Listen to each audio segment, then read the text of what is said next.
Vâng, kính thưa quý vị đại biểu, quý khách mời, quý thầy cô cùng tất cả các bạn sinh viên thân mến. Trước khi bắt đầu nội dung của chương trình buổi tọa đàm ngày hôm nay, thì chúng tôi xin mời các bạn sinh viên hãy cùng với chúng tôi tham gia một trò chơi nho nhỏ để khởi động các bạn nhé. Và thể lệ trò chơi thì vô cùng đơn giản, đó là ban tổ chức sẽ trình chiếu trên màn hình những hình ảnh cộng thêm những cụm từ khóa có liên quan đến chủ đề của chương trình chúng ta chiều hôm nay. Thì nhiệm vụ của các bạn đó là sẽ dựa vào những hình ảnh cũng như là cụm từ khóa này để sắp xếp lại thành trật tự một nội dung chính xác. Nếu bạn nào có đưa ra được phương án trả lời chính xác nhất cũng như nhanh nhất thông qua cửa sổ trò chuyện của chương trình thì các bạn sẽ nhận được một phần quà từ ban tổ chức của chúng tôi. Về thể lệ trò chơi thì các bạn đã nắm rõ chưa ạ? Hãy cho chúng tôi thấy những tín hiệu được phát ra từ khung chat của tất cả các bạn trong đối với chương trình chiều hôm nay nhé. Dạ vâng, bây giờ xin mời bộ phận kỹ thuật hãy chiếu những hình ảnh đầu tiên lên ạ.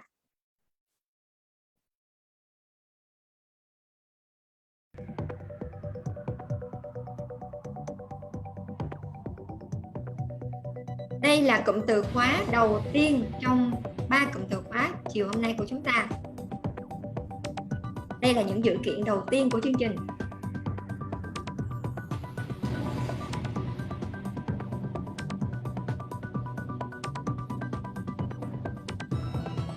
Đã có một đáp án đầu tiên và tiếp theo đó là rất nhiều đáp án khác.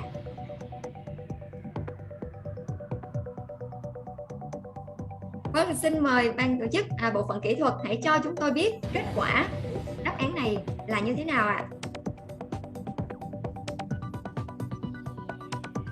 Và đáp án chính xác của chúng ta đó chính là cụm từ nhân lực. Vâng, và chúng tôi xin chúc mừng ở đây bạn Nguyễn Trung Tuyến là thành viên đầu tiên đã có đáp án trả lời chính xác và nhanh nhất đối với câu hỏi đầu tiên nha. Chúng ta sẽ bước qua cụm từ thứ hai.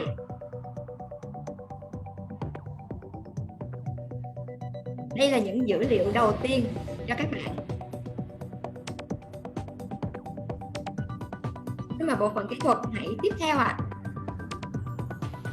Đáp án đầu tiên là Tiên Phong. Chúng tôi đã thấy một số câu trả lời nằm trên khung chat rồi. Tuy nhiên, đáp án này chưa thật sự chính xác. Chúng tôi mong chờ đáp án chính xác hơn. Vâng, và những câu trả lời tiếp theo đã hiện lên trên khung chat đây và bộ phận kỹ thuật hãy cho chúng tôi biết đâu là câu trả lời chính xác cho câu hỏi này.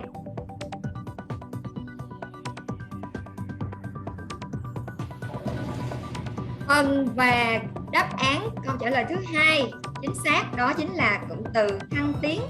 Và theo như dữ kiện mà chúng tôi thu thập được ở đây thì bạn Trúc Quỳnh đã là bạn đầu tiên có câu trả lời chính xác cho câu 2 này. Xin chúc mừng bạn Trúc Quỳnh. Và bây giờ là câu hỏi cuối cùng của chương trình chúng ta hôm nay.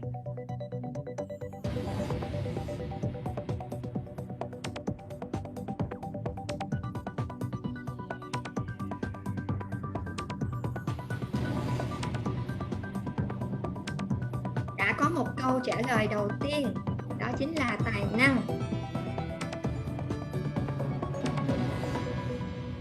Tuy nhiên rất tiếc đáp án này chưa thật sự chính xác. Các bạn khác vẫn còn một cơ hội.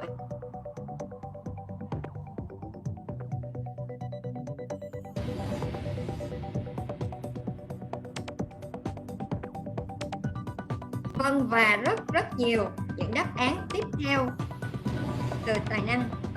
Và bây giờ xin mời bộ phận kỹ thuật hãy cho chúng tôi biết đâu là đáp án chính xác của câu hỏi thứ 3 này.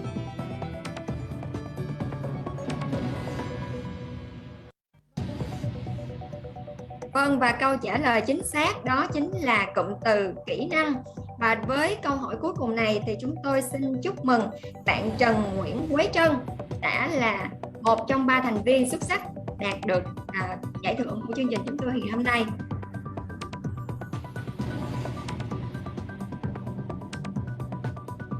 Vâng, và mini game đến đây là kết thúc. Xin chân thành cảm ơn các bạn sinh viên đã tham gia sôi nổi trò chơi như là khởi động đầu chương trình và chúc mừng 3 bạn đã có mang về cho mình 3 phần quà từ ban tổ chức của chúng tôi, và các bạn có thể nhận những món quà này ngay khi trở lại trường để học tập trong giai đoạn bình thường mới các bạn nhé.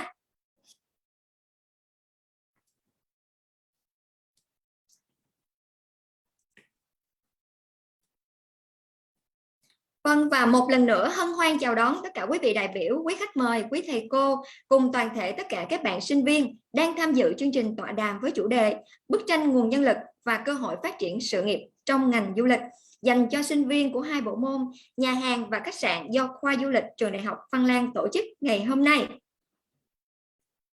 Trước tiên tôi xin được phép tự giới thiệu, tôi tên là Phương Linh, hiện đang là giảng viên của khoa du lịch thuộc bộ môn lữ hành, và đồng hành cùng với tôi với vị trí MC trong ngày hôm nay đó chính là thầy Bùi Thanh Đức, là giảng viên thuộc bộ môn khách sạn. Kính thưa quý khách mời, quý thầy cô và các bạn sinh viên, thì trong gần 2 năm qua, du lịch, nhà hàng, khách sạn có thể được xem là một trong những nhóm ngành mang trong mình một vết thương, gặp rất nhiều khó khăn cũng như chịu ảnh hưởng nặng nề bởi dịch Covid-19. Đặc biệt, sau làn sóng dịch thứ tư thì việc thiếu hụt nguồn nhân lực trong ngành du lịch đang là thực trạng chung của rất nhiều đơn vị. Nằm trong chuỗi chương trình tọa đàm chuẩn bị nguồn nhân lực du lịch hậu Covid-19 mà khoa du lịch trường Đại học Văn Lang tổ chức, thì thông qua webinar thứ hai này, chúng tôi mong muốn mang đến cho anh chị các bạn sinh viên một bức tranh cụ thể hơn về nguồn nhân lực sau đại dịch, cũng như những nhu cầu về nguồn nhân lực trong tương lai và những cơ hội nào để các bạn có thể phát triển sự nghiệp của mình trong lĩnh vực này. Một lần nữa, xin chào mừng và cảm ơn toàn thể quý vị đã dành thời gian cho chương trình hôm nay. Về phía khoa du lịch, chúng tôi xin trân trọng giới thiệu tiến sĩ Lê Minh Thành, trưởng khoa du lịch,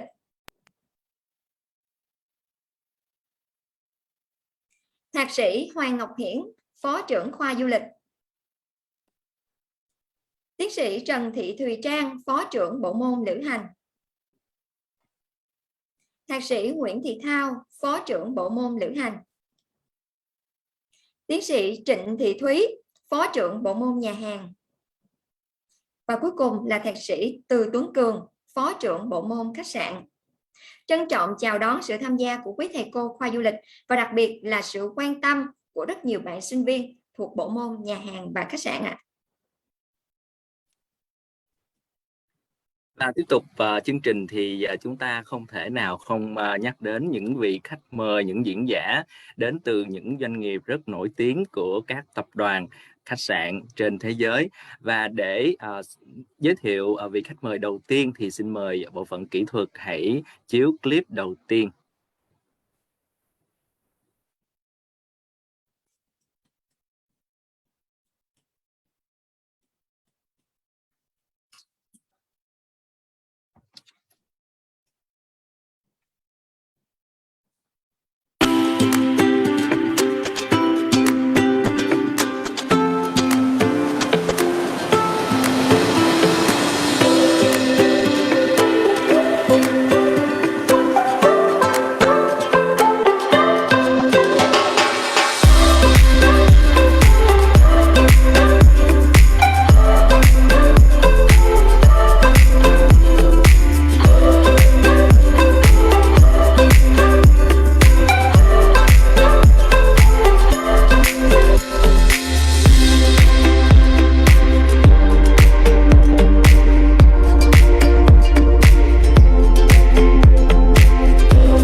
cái clip cực kỳ ấn tượng đến từ Fusion Resort Phú Quốc. Xin mời anh Phan Quang Thịnh, Rooms Division and Revenue Manager của Fusion Resort Phú Quốc.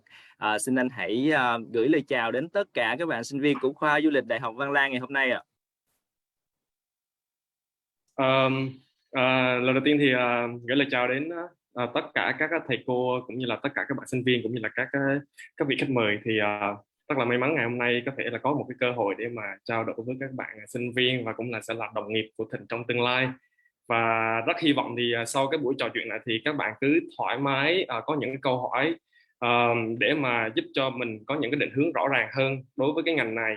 Và hy vọng thì Thịnh sẽ có một vài đồng nghiệp trong một vài năm tới sau cái chương trình này. Và rồi, Thịnh rất là cảm ơn. Cảm ơn diễn giả khách mời Phan Quang Thịnh, và sẽ rất sớm thôi anh sẽ có được những bạn đồng nghiệp rất nhanh, rất sớm, không có phải chờ đợi quá lâu. Dạ, vị khách mời thứ hai, xin mời chị Trân Nguyễn đến từ The Westin Resort and Spa Cam Ranh. Xin mời chị hãy gửi lời chào đến tất cả các bạn sinh viên. Xin trân trọng kính chào quý thầy cô thuộc Đại học Văn Lang cũng như tất cả các bạn sinh viên khoa du lịch của Đại học Văn Lang. Rất vui vì hôm nay Trân có cơ hội để mà trò chuyện với các bạn. Phải nói là rất là hồi hộp khi mà có được cơ hội này. Khách sạn của Trân là một khách sạn rất là mới và thậm chí chưa đi vào hoạt động, nhưng hy vọng rằng đó cũng là một cái nguồn động lực để các bạn thấy được rằng ngành du lịch không hề đứng lại sau đại dịch Covid-19, nhưng vẫn sẽ có những cái bước tiến mới ở trong tương lai.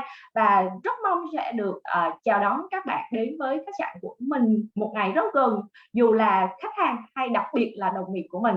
Cảm ơn các bạn rất nhiều.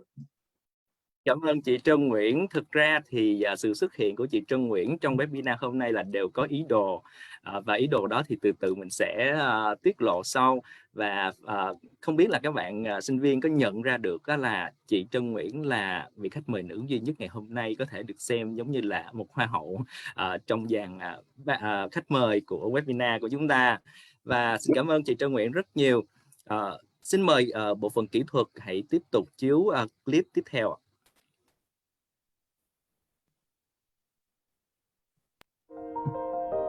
For as long as I can remember, I've been excited by the adventure of travel. I've been lucky to have been a part of many pioneering intercontinental hotels and resorts around the world. And I'm so excited about the fabulous opportunities available at Intercontinental Phu Quoc Long Beach Resort. There's so much on offer here for our guests that even after all these years with Intercontinental, it has made me see the brand from a whole new perspective. From the moment guests step into our lobby, they are surrounded by the design excellence that epitomizes our new property. And our dedicated concierge team will ensure that every desire is met.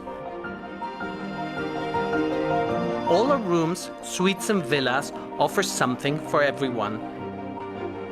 And our housekeeping team always ensure every detail is taken care of. Our 6 restaurants and bars offer a diverse range of cuisine from around the world. Sora and Umi serves Japanese and Vietnamese cuisine with an emphasis on the live cooking station. Ombra Pool Bar and Restaurant is a more casual offering with Napoli pizzas made by our very own Italian chef and homemade gelato to finish off your meal. Our beachside restaurant and bar, Sea Shack, is where guests can enjoy Western or Vietnamese cuisine and tiki-style cocktails, all with direct access to one of the most beautiful beaches in Vietnam. Our amazing Planet Trekkers Children's Club offers engaging daily activities for our younger guests, from culturally inclined dance, craft and cooking classes, to exciting water activities at Splash Family Pool. While relaxing by their exclusive pool, our Club Intercontinental guests will be amazed not only by our daily afternoon tea and evening cocktails and canapés, but also by our team of dedicated butlers. But even if this property has given me a new perspective, it remains grounded in the exceptional hospitality and service that has come to define the InterContinental brand. I'm truly proud to continue in that tradition here in Phu Quoc. I'm proud to welcome you to InterContinental Phu Quoc, Long Beach Resort.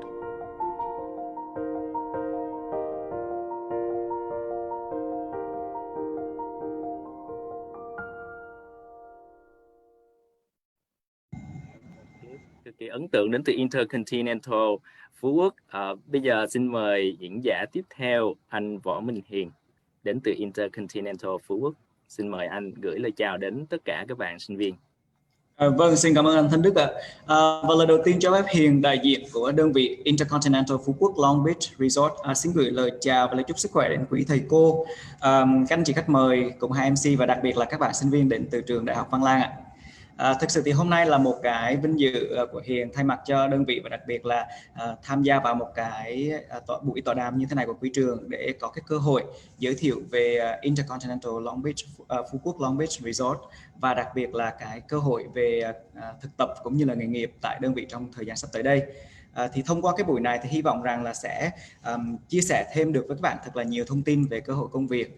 Nó không chỉ đơn thuần là về phía của đơn vị của Hiền đang làm việc là InterContinental Phú Quốc Long Beach Resort, mà còn là cái cơ hội rộng mở hơn, đó là tại thị trường rất là sôi động, một cái điểm đến rất là ấn tượng và thu hút, đó là Phú Quốc.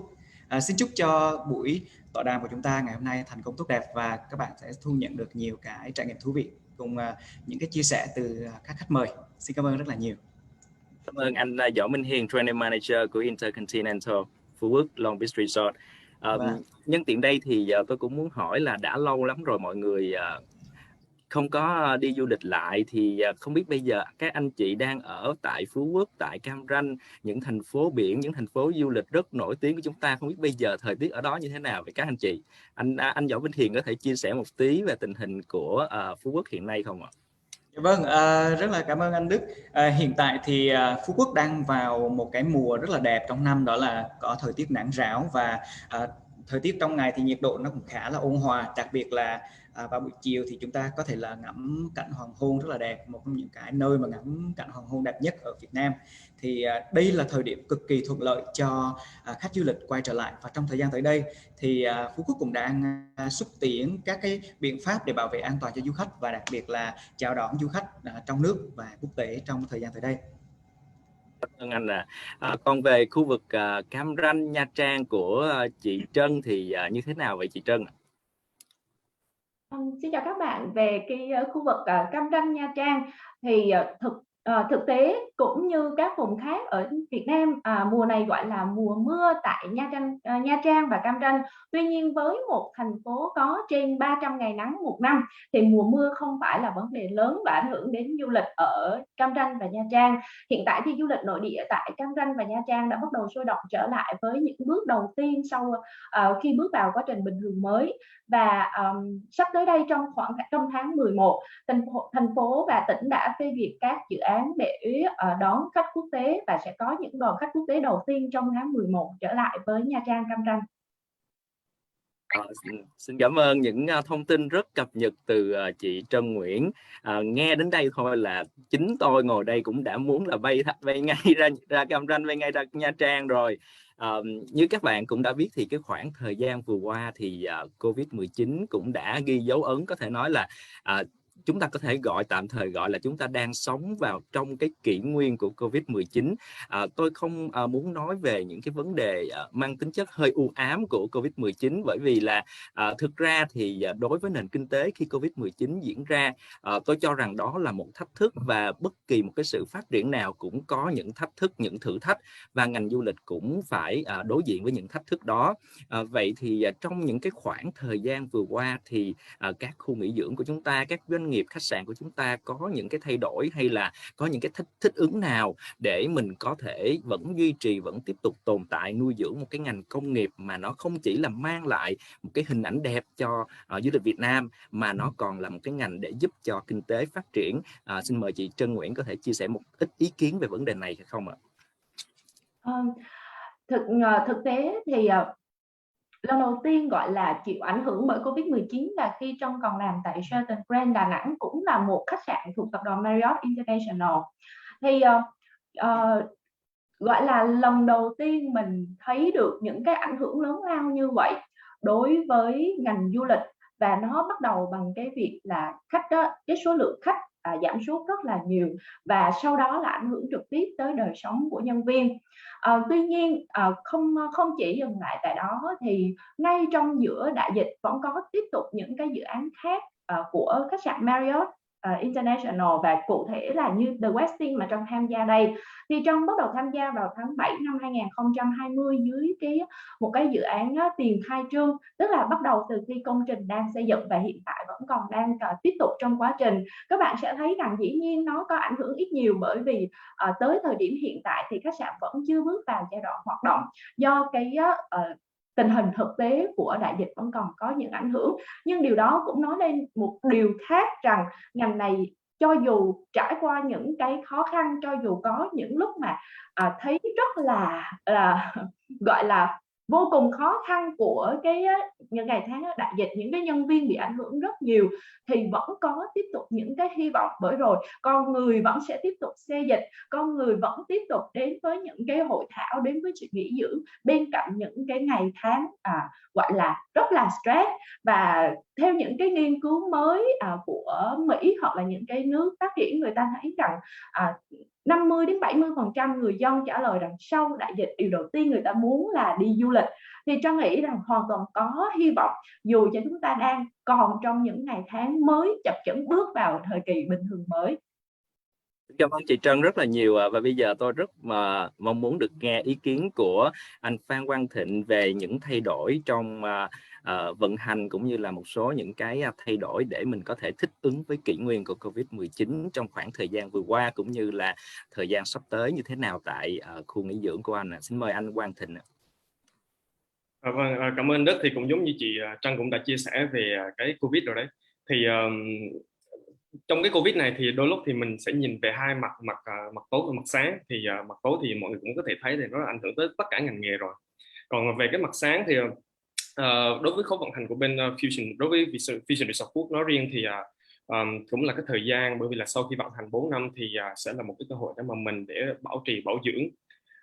Nhưng mà đây cũng là một cái cố bảo trì bảo dưỡng dài nhất lịch sử trong cái ngành khách sạn, và để mà mình để sẵn sàng chào đón khách vào tháng 11 này để đạt theo một cái tiêu chuẩn quốc tế theo tiêu chuẩn của Fusions.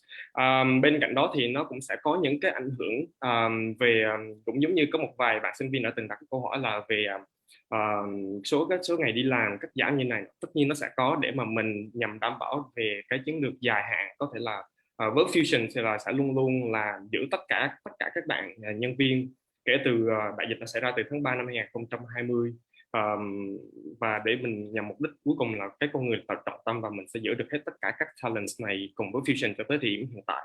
Và cái thứ hai là mình cũng là một thời gian để mình tập trung về đào tạo, để cho các bạn có thời gian được học hỏi thêm, có thời gian thêm đào tạo nữa. Và cái thứ ba thì là ngoài cái thời gian đào tạo đó thì là kể cả cho những người làm trong ngành khách sạn này cũng là một thời gian để mà dành cho gia đình nhiều hơn. Bởi vì là các bạn trong cái ngành khách sạn mình Thịnh muốn chia sẻ luôn là các bạn phải hy sinh ngay từ ban đầu nếu như đã làm khối vận hành, kể cả là bên khối admin thì họ cũng đôi lúc cũng phải làm ngày lễ rất nhiều để support cho bên vận hành nữa. Thì là 10 năm qua thì là không bao giờ có một ngày Tết, ngày lễ không bao giờ có, và cái ngày mà mình được nghỉ thì cả gia đình lại đi làm hoặc là con đi học, cho nên là mình sẽ không có thời gian, và cuối cùng thì là mình lại có thời gian cho gia đình nhiều hơn và mình tập trung cho kiến thức của mình nhiều hơn. Thì đó là một cái điểm sáng của bên cái Covid.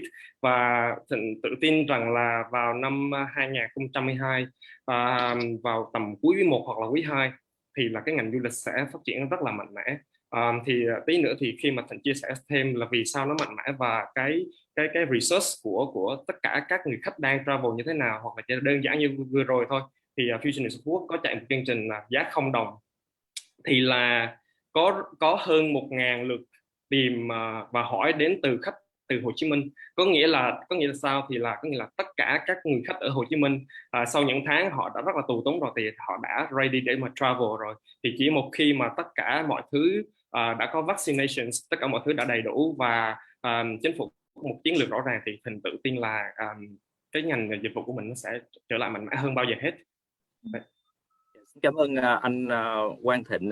Trong một cái chi tiết mà anh Quang Thịnh có kể, có nói đến là cái vấn đề là khi mà chúng ta hoạt động trong ngành du lịch này thì vào những cái ngày lễ là những cái ngày chúng ta phải đi làm, và cái lúc mà mọi người đi nghỉ thì chúng ta phải đi làm. Thì cái đó cũng là cái thông điệp rất là quan trọng gửi đến các bạn sinh viên, là mình phải thay đổi cái suy nghĩ của mình, cái tinh thần làm việc của mình làm sao để mình có thể thích ứng với sự phát triển. Có nghĩa là mình phải hy sinh để mình phát triển nhiều hơn, để mình thăng tiến nhiều hơn. Đó là lý do tại sao mà chúng ta có chị Trân Nguyễn là quản lý của nhân sự đến từ Westin Nha Trang, là một cái property của Marriott. Còn anh Minh Hiền là Training Manager của Intercontinental, và anh Quang Thịnh là Rooms Division Manager của Fusion.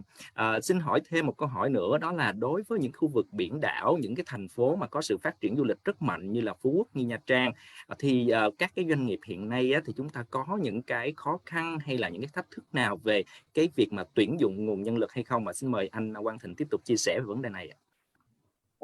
Đúng là khi mà bắt đầu tuyển dụng lại thì là sẽ có những cái khó khăn nhất định, và đó là lý do Thịnh cũng muốn tham gia cái cuộc tọa đàm ngày hôm nay để cho các bạn để sẵn sàng được là mình cần phải thay đổi cái mindset của mình để bắt đầu khi mà bước vào cái career path của mình. Thì mọi người phải lưu ý là tất cả các ultra luxury property ở trên thế giới ấy, thì đều nằm ở biển đảo, và nó càng xa thành phố, nó càng xa những cái khu đông đúc thì càng tốt, thì là nó là càng luxury. Ví dụ như là Maldives ở Việt Nam mình thì có là Côn Đảo này, có Phú Quốc, thì Phú Quốc, hoặc là ở bên Thái Lan thì có Phuket, ở bên Indonesia thì có Bali. Thì thêm một cái nữa là nơi cái đảo về cái island destination đó, thì sắp tới thì sẽ là cái nơi có tốc độ phát triển nhanh nhất sau đại dịch Covid, bởi vì là cái tầm kiểm soát về về vaccination nó sẽ nhanh hơn so với những người trong đất liền, và kiểm soát đại dịch nó sẽ dễ dàng hơn. Còn về cái tuyển nguồn nhân lực thì bên ngành khách sạn nó cũng sẽ có một cái khó là sắp tới thì là một vài bạn cũng chưa có sẵn sàng là để có nghĩa là chưa có tự tin để mà mình bắt đầu công việc của mình, hoặc là một vài bạn thì là chưa có theo cái tiêu chuẩn mới của bên cái ngành khách sạn của mình. Thì sắp tới thì là để mà bảo vệ cho chính khách hàng của mình thì ví dụ như Fusion Resort Phú Quốc thì là 100% tất cả các bạn đã được đủ 2 mũi vaccine cộng với 14 ngày để mà mình phải bảo vệ cho chính mình và cũng như cho khách hàng của mình nữa. Cho nên ngoài những cái yếu tố về tuyển dụng nhân sự thì là về các cái yếu tố về cái knowledge hay là về kỹ năng khác nhau, thì bên cạnh đó bây giờ nó sẽ có thêm một cái nữa là đó chính là các bạn cần phải tiêm phòng đủ hai mũi vaccine để mà các bạn đấy có thể đạt đủ cái tiêu chuẩn đấy. Và trong tương lai thì là khi mà vaccine nó đã phong phú hơn, hoặc là Việt Nam đã tự điều chế được vaccine rồi, thì tất nhiên là Fusion thì vẫn có mong muốn là sẽ chủ động mua vaccine tiếp tục để cho các bạn mới vào thì sẽ được tiêm chủng đầy đủ vaccine và các bạn có thể sẵn sàng làm việc. Bởi vì với Fusion thì cái nguồn nhân lực thì vẫn là quan trọng nhất. Thì đó là những khó khăn hiện tại của hiện tại trên đảo của mình. Cảm ơn anh Quang Thịnh.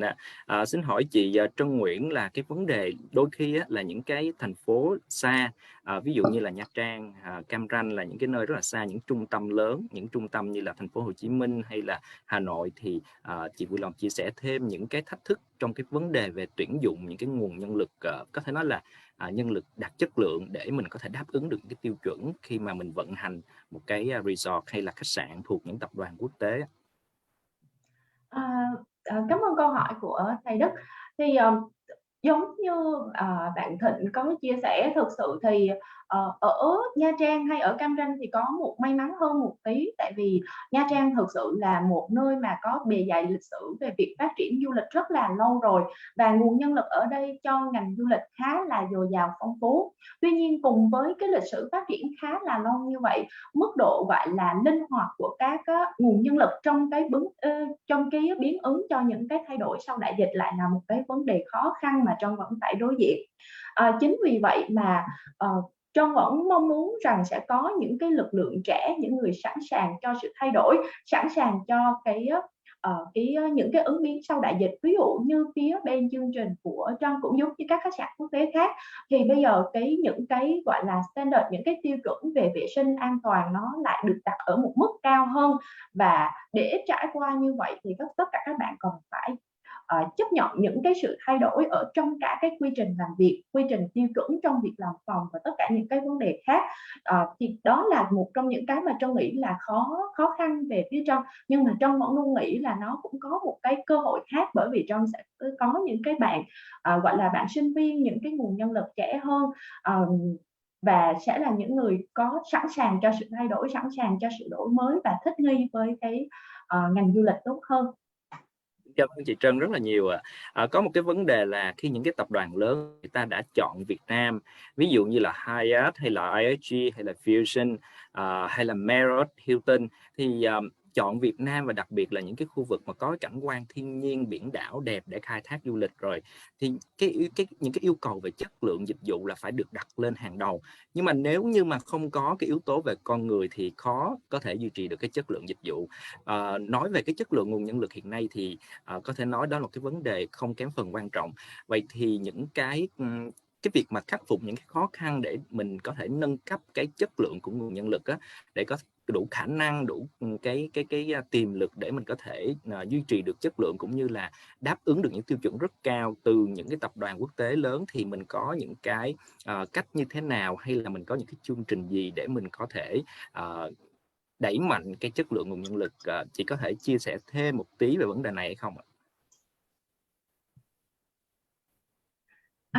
Về tất cả các chương trình mà thầy Đức muốn hỏi về cái vấn đề làm sao để mà mình close, mình đóng cái gap giữa cái thực tế, thực tiễn đào tạo và cái thực tiễn công việc.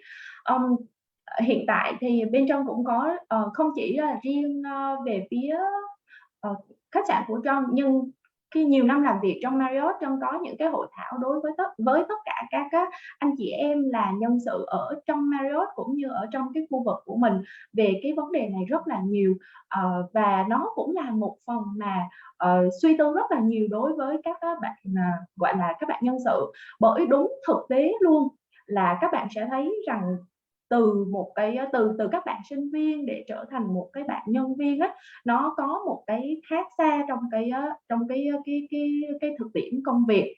Và cùng với việc đó thì hiện tại có một cái gọi là các bạn sẽ thấy rằng trong tất cả các khách sạn ở tập đoàn sẽ có một vị trí là Training Manager hay Learning and Development Manager, là một trong những người vô cùng quan trọng trong việc sẽ là đầu vào để close cái gap như vậy. Và thông thường thì tất cả các khách sạn, kể cả như khách sạn của Trân hay chính vị trí của Trân hay trong nghĩ bạn Hiền cũng như vậy, và thường xuyên có những cái chương trình Student Talk. Thực ra thì cái chỉ tiêu của Trân là một tháng sẽ có một chương trình, thường là Trân làm như vậy và có thể là hơn tùy vào vào cái gần mùa tốt nghiệp của các bạn thì Trân sẽ có nhiều cái chương trình nó mang tính tọa đàm. Và không chỉ như vậy, thông thường thì Trân sẽ tổ chức những cái chương trình ngay tại khách sạn cùng với sự chia sẻ của những lãnh đạo khách sạn là những người có bề dày kinh nghiệm làm việc thực tế, và sẽ cho các bạn nắm bắt được rằng những cái kỹ năng gì mà các bạn cần có để đáp ứng, và các bạn có thể tìm kiếm những kỹ năng đó ở đâu, bởi vì chỉ có practice makes skill, tức là chỉ có khi các bạn thực hành thực tế thì các bạn sẽ có được những cái kỹ năng như vậy. Về cái mặt lý thuyết thì Trân nghĩ ở tất cả các trường học ở Việt Nam mặt lý thuyết rất là tốt rồi, nhưng mà cái phần mà về thực tập thì cũng là một cái mà ngoài cái training thì cái phần về thực tập thực tiễn tại khách sạn là một trong những cái chương trình mà Trân nghĩ nó cực kỳ là hữu ích. Đối với Marriott thì nó có một số cái chương trình, ví dụ như chương trình Voyage là chương trình thực tập quản lý. Tức là nếu mà các bạn pass 18 tháng, các bạn vượt qua 18 tháng thực tập với chương trình Voyage thì các bạn sẽ được nhận với vị trí đầu tiên là giám sát rồi. Tức là bắt đầu từ vị trí giám sát. Đây là một chương trình mà các bạn phải trải qua khi mà các bạn đăng ký trực tiếp trên trang web Marriott Career, thì các bạn phải trải qua phỏng vấn từ headquarter ở Mỹ. Nó rất là cạnh tranh. Tuy nhiên cái career path, cái con đường sự nghiệp của các bạn sẽ đi lên rất là nhanh thông qua chương trình này. Đây là một trong những điểm nổi bật và là điểm mạnh của Marriott mà hiện tại Trân thấy. Còn nếu thông thường thì tất cả các bạn thông thường thì đều có những cái liên kết với giữa nhà trường và cái đơn vị, cái công ty hay là khách sạn thực tế, để các bạn có những cái chương trình thực tập thông thường vừa đáp ứng chương trình học của nhà trường và vừa đáp ứng thực tế của khách sạn vào khoảng từ 3 đến 6 tháng đối với một bạn. Cảm ơn chị Trân Nguyễn rất nhiều, và trong một cái ý của chị có nói đến cái vai trò của training manager thì tôi rất mong được nghe một số những cái chia sẻ của anh Võ Minh Hiền, training manager của Intercontinental. Xin mời anh ạ. Vâng, xin cảm ơn thầy Đức ạ. Thực tế là qua cái phần chia sẻ của anh Thịnh cũng như là của chị Trân thì chúng ta thấy là Hiền cũng có một cái số điểm tương đồng, tại vì cơ bản là hiện tại đơn vị của Hiền thì cũng đang là ở Phú Quốc và cũng chia sẻ một số cái khó khăn cũng như là thử thách như là phía bên đơn vị của anh Thịnh là cái Fusion. Thì ở đơn vị của Hiền nói riêng, Intercontinental Long Beach, Phú Quốc Long Beach Resort và IHG nói chung thì cái vấn đề về con người là một trong những cái ưu tiên trọng tâm. Thành ra thì cái việc mà đào tạo và phát triển cho con người nó giống như là một cái sứ mệnh mà tập đoàn cam kết dành cho mỗi nhân viên khi trở thành thành viên của tập đoàn IHG.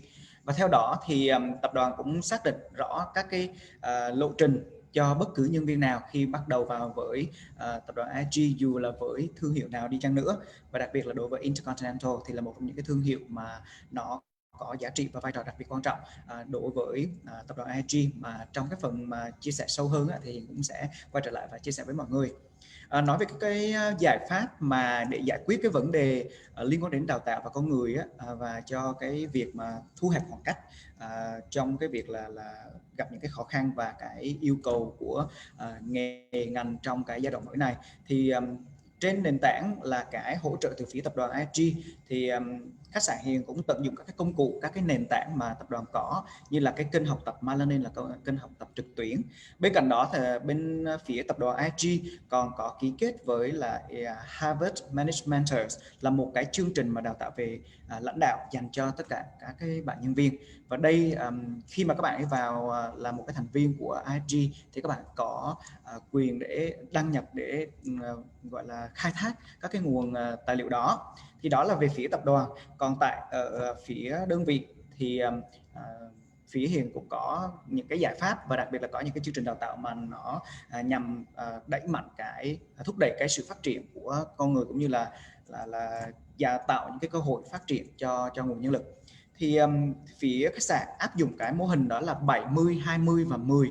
Trong đó thì 70% đó chính là cái việc các bạn học tập và rèn luyện trong cái quá trình các bạn làm việc luôn, có nghĩa là học từ thực tế.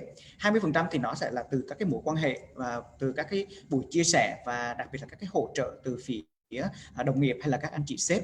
Và ở đây thì bên Hiền có cái chương trình gọi là mentorship, có nghĩa rằng là gì? Mình sẽ đăng ký những anh chị làm mentor và mentees thì sẽ có những cái chương trình gọi là development programs. Thì các bạn ấy ở một cái giai đoạn khi đã gắn bó cùng với công ty qua một cái giai đoạn đã có những cái gọi là đặt mục tiêu ngay từ ban đầu vào, và theo đó là những cái PDP, chương trình phát triển bản thân, thì sẽ đến một cái giai đoạn đó là các bạn cần có những cái hình thức tiếp cận khác, chứ không phải lúc nào cũng sẽ là đóng khung trong cái việc là các bạn đào tạo, tại vì tùy thuộc vào cái thời điểm các bạn tham gia vào cái ngôi nhà chung là công ty, hay là trình độ của các bạn và cái mong muốn, cái yêu cầu của bạn đối với công việc, thì phía công ty sẽ có những cái hình thức áp dụng linh động để phù hợp với các cái nhóm đối tượng lao động khác nhau. Thì qua đó thì sẽ phần nào giải quyết được cái vấn đề mà về liên quan đến đào tạo con người và phát triển con người. Ngoài ra thì phía IHG còn có một cái chương trình gọi là IHG Academy. Thông thường thì mọi người sẽ ở các cái đơn vị khác thì đây là được xem như là một cái chương trình thực tập, nhưng mà đối với IHG nói chung thì đây được xem như là một cái chương trình mà được đặt trọng tâm và rất là quan trọng, tại vì nó được phát triển thành là học viện IHG, nơi mà chúng tôi trao cho các bạn sinh viên những cái cơ hội học tập và trải nghiệm thực tế. Bất cứ bạn sinh viên nào khi vào thực tập thì cũng sẽ có một cái chương trình gọi là một cái lộ trình để mà tham gia vào cái việc học tập và cũng như là trải nghiệm cái công việc tại đơn vị. Và theo đó thì đơn vị cũng như là phía tập đoàn mong muốn rằng là sẽ phát triển cái nguồn nhân lực từ cả cái nhóm mà thực tập sinh này. Có nghĩa rằng là gì? Ở IHG nói chung và ở Intercontinental Phú Quốc Long Beach nói riêng, các bạn khi tham gia thực tập với đơn vị thì sẽ có nhiều cơ hội để có được cái việc là các bạn ứng tuyển vào những cái vị trí chính thức của công ty sau này. Tại vì cái thời gian mà các bạn thực tập ở đơn vị thì thường là tối thiểu sẽ là 3 tháng, và theo đó thì trong cái quá trình đó các bạn có thể là gọi là gì nắm bắt được cái tổng thể về công ty, về văn hóa của tập đoàn, và đặc biệt là gì, trong cái quá trình đó là cũng là một cái cơ hội để cả hai bên tìm hiểu lẫn nhau. Và khi đó thì công ty, về phía công ty thì rõ ràng là gì ạ? Ở một số cái vị trí nhất định thì chúng tôi không phải là lúc nào cũng đòi hỏi quá nhiều kinh nghiệm, mà cái vấn đề ở đây đó là cái ứng viên phù hợp, cái thái độ phù hợp và hành vi phù hợp đối với cái văn hóa của tập đoàn. Thì theo đó thì cũng là một cái cơ hội rất là tốt cho Hiền hôm nay để ở đây và cùng chia sẻ với các bạn thêm về những cái cơ hội thực tập tại đơn vị trong cái thời gian tới đây. Xin cảm ơn ạ. Xin cảm ơn anh Minh Hiền rất nhiều về những cái chia sẻ rất chi tiết liên quan đến những cái chương trình phát triển tài năng của Intercontinental thuộc ISG. Và tiếp theo là xin mời cô Phương Linh với hoạt động tiếp theo của webinar của chúng ta ngày hôm nay. Vâng, bây giờ ban tổ chức chương trình xin mời các bạn hãy cùng tham gia một khảo sát nho nhỏ cùng với ban tổ chức của chúng tôi. Các bạn sẽ nhìn thấy trên khung chat của chương trình ngày chúng ta hôm nay, đó là app menti.com, thì các bạn có thể truy cập vào, có thể là bình chọn, chia sẻ các phương án mà các bạn cho là phù hợp với bản thân mình tại thời điểm hiện tại. Xin mời bộ phận kỹ thuật ạ.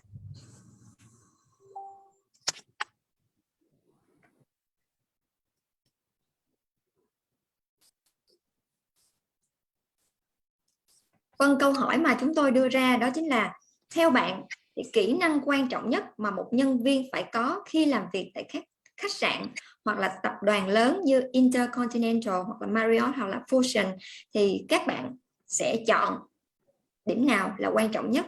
Các bạn được quyền chọn một phương án mà các bạn cho là quan trọng nhất.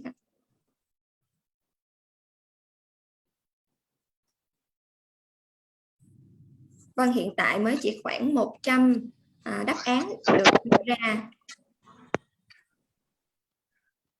Chúng tôi rất là hy vọng các bạn sẽ tiếp tục lựa chọn thêm những đáp án cho mình.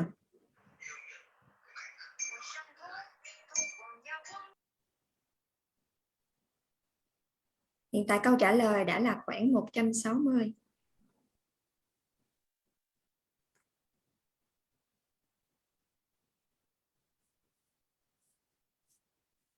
Có vẻ như sau phần tư vấn của các khách mời vừa rồi thì các bạn cũng đã có một cách nhìn khái quát hơn về vấn đề là chúng ta xem những kỹ năng gì là quan trọng nhất đối với ngành nghề của mình.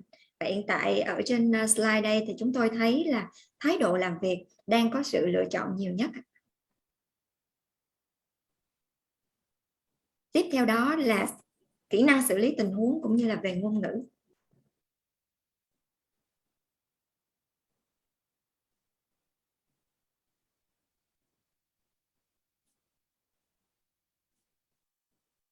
Hiện tại chúng tôi thấy đáp án chỉ khoảng là 200 bạn đã tham gia.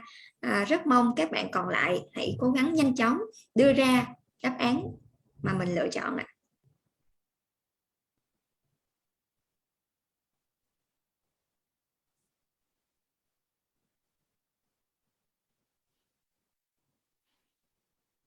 Còn tỷ lệ phần trăm cao nhất vẫn là hiện đang ở thái độ làm việc.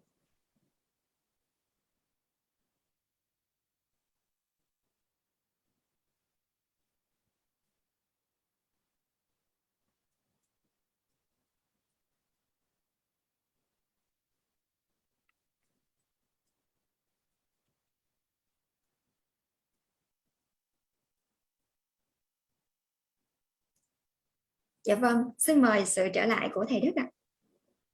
Cảm ơn. Đây là một cái kết quả mà chính tôi cũng thấy khá là bất ngờ, bởi vì là thông thường là khi mà chúng ta đi làm thì cái tâm lý của chúng ta thường chúng ta sẽ tập trung vào vấn đề là chúng ta cần phải có nghiệp vụ tốt, phải có nhiều kinh nghiệm, phải giỏi ngoại ngữ để chúng ta có thể thích ứng với môi trường làm việc quốc tế của những tập đoàn lớn.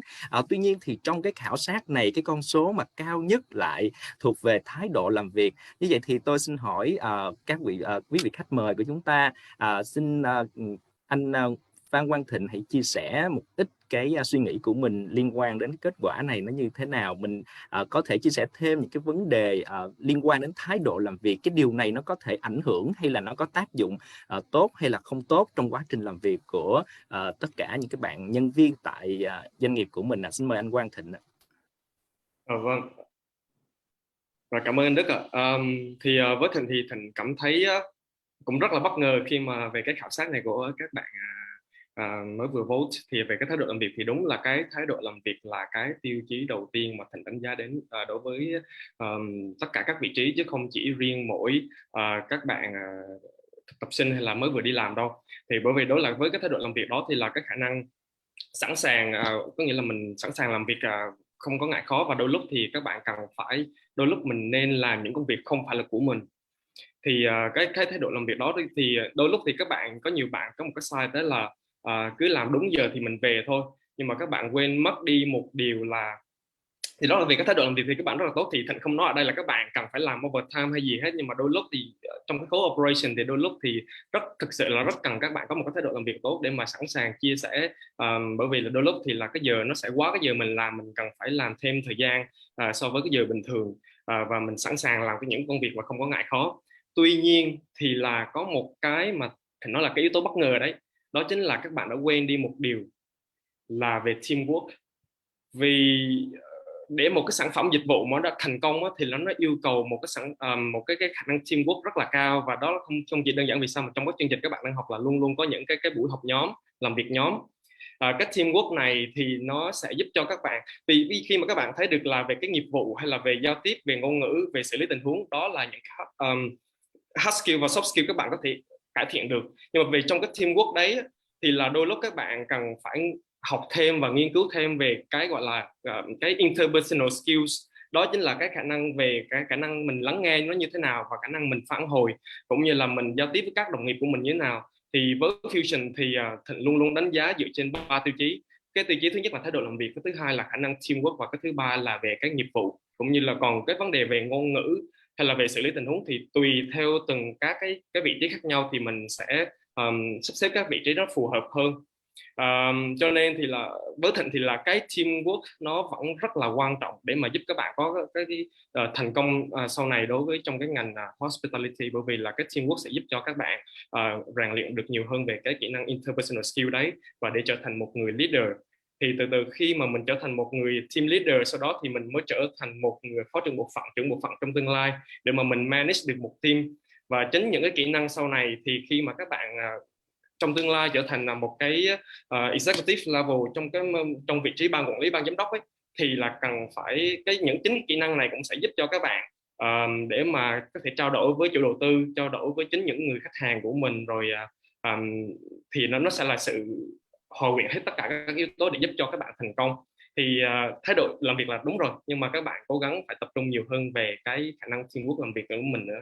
Thì Thịnh luôn luôn dặn các bạn nhân viên của mình khi mà Thịnh phỏng vấn đấy, thì là phải luôn luôn support, và chỉ cần Thịnh nghe một bạn nào đấy đánh giá không tốt về cái khả năng teamwork của một bạn nào đấy, thì Thịnh sẽ gọi cái bạn không có khả năng teamwork đấy vào coaching ngay, để mà cho các bạn biết được là cái teamwork này sẽ được đặt lên hàng đầu, và các bạn phải luôn luôn giúp đỡ người khác. Thì giống như khi nãy Hiền với lại Trân có chia sẻ đó, thì là có những cái chương trình khác nhau để mà develop. Thì bên Fusion thì cũng có một cái chương trình gọi là Big Brother và Big Sister. Thì chính những người này, những Big Brother và Big Sister này sẽ support cho tất cả các bạn mới vào để hiểu được cái văn hóa của tập đoàn, cũng như là hiểu được cái quy trình vận hành, để cho các bạn cảm thấy là thoải mái, là Fusion nó giống như là một cái ngôi nhà mà để cho các bạn để tự do phát triển cái bản thân của mình. Vâng, Thịnh xin cảm ơn. Cảm ơn anh Quang Thịnh. Thì qua cái chia sẻ của anh Quang Thịnh liên quan đến cái yếu tố về teamwork trong công việc, thì các bạn hy vọng là các bạn sinh viên cũng có thể nắm được một chút gì đó về cái cách làm việc của đội ngũ của Fusion Resort Phú Quốc, và đó cũng là một cái cách để chúng ta hiểu và chúng ta có thể tiếp cận được dễ dàng hơn sau này. Và xin mời chị Trân Nguyễn có thể chia sẻ một số cái ý kiến liên quan đến kết quả khảo sát này không ạ? Cảm ơn thầy Đức. Đầu tiên thì Trân có một điều chia sẻ là bạn Thịnh đã nói rất chính xác về cái thực trạng của cái công việc ở trong ngành của chúng ta về cái yếu tố teamwork. Một điều nữa cũng giống như thầy Đức, rằng mình cũng khá ngạc nhiên bởi vì cái yếu tố thái độ dường như là yếu tố rất mới đối với các bạn, và chính các bạn mình không nghĩ được rằng tới ngày hôm nay các bạn sinh viên đã có một cái nhìn nhận hay đánh giá cho cái yếu tố thái độ ở mức quan trọng như vậy. Điều đó được thể hiện rằng các bạn sinh viên ngày hôm nay thực sự đã có những cái nhìn nhận gần với thực tế hơn rất nhiều so với thời mà mình còn đi học. mình đồng ý, rất đồng ý với cái yếu tố về thái độ làm việc, bởi vì các bạn có thể có kiến thức, các bạn có thể có kỹ năng, các bạn có thể có rất nhiều tài năng. Tuy nhiên nếu các bạn không có thái độ làm việc thì dường như tất cả các tài năng của các bạn sẽ không được thể hiện ở cái mức của nó. Nói một cách khác thì thái độ giúp bạn gọi là khai thác tối đa tiềm năng của bạn ở trong công việc. Đó là yếu tố rất là gọi là then chốt cho các bạn ở trong việc các bạn có thực sự phát triển được hay không. Và cũng như mình đồng ý, rất đồng ý với Thịnh về cái yếu tố teamwork. Bởi vì ở trong khách sạn các bạn sẽ thấy rằng mỗi người, mỗi một vị trí, mỗi một cái công việc dường như rất khác nhau. Tuy nhiên nếu các bạn không có được cái teamwork tốt, mình chỉ có một cái ví dụ rất là nhỏ là những cái vấn đề ví dụ như là khách đến và trong một cái rủi ro nào đó khách không happy ngay tại tiền sảnh đi, khách không có vui về một cái vấn đề gì đó xảy ra, nó có thể chỉ là cái chuyến bay của khách bị delay hoặc khách phải chờ ở sân bay lâu hơn. Điều đó có thể hoàn toàn không phải là cái vấn đề của mình, nhưng mà khách có thể ảnh hưởng tới cái hành vi của khách hay những cái cảm giác của khách đối với khách sạn. Nếu mà chúng ta không có teamwork thì mình cũng thông thường thì cái teamwork nó sẽ giúp được ở một cái vấn đề rất là tốt mà trông thấy các bạn tiền sảnh hay làm, tức là ngoài việc xử lý những cái vấn đề là ở khách không vui ở trên đó, và như vậy thì thông thường các bạn tiền sảnh đều gửi những cái thông tin rằng khách ở phòng nào, có cảm giác là khách đang upset về những vấn đề gì cho tất cả các bộ phận operation khác.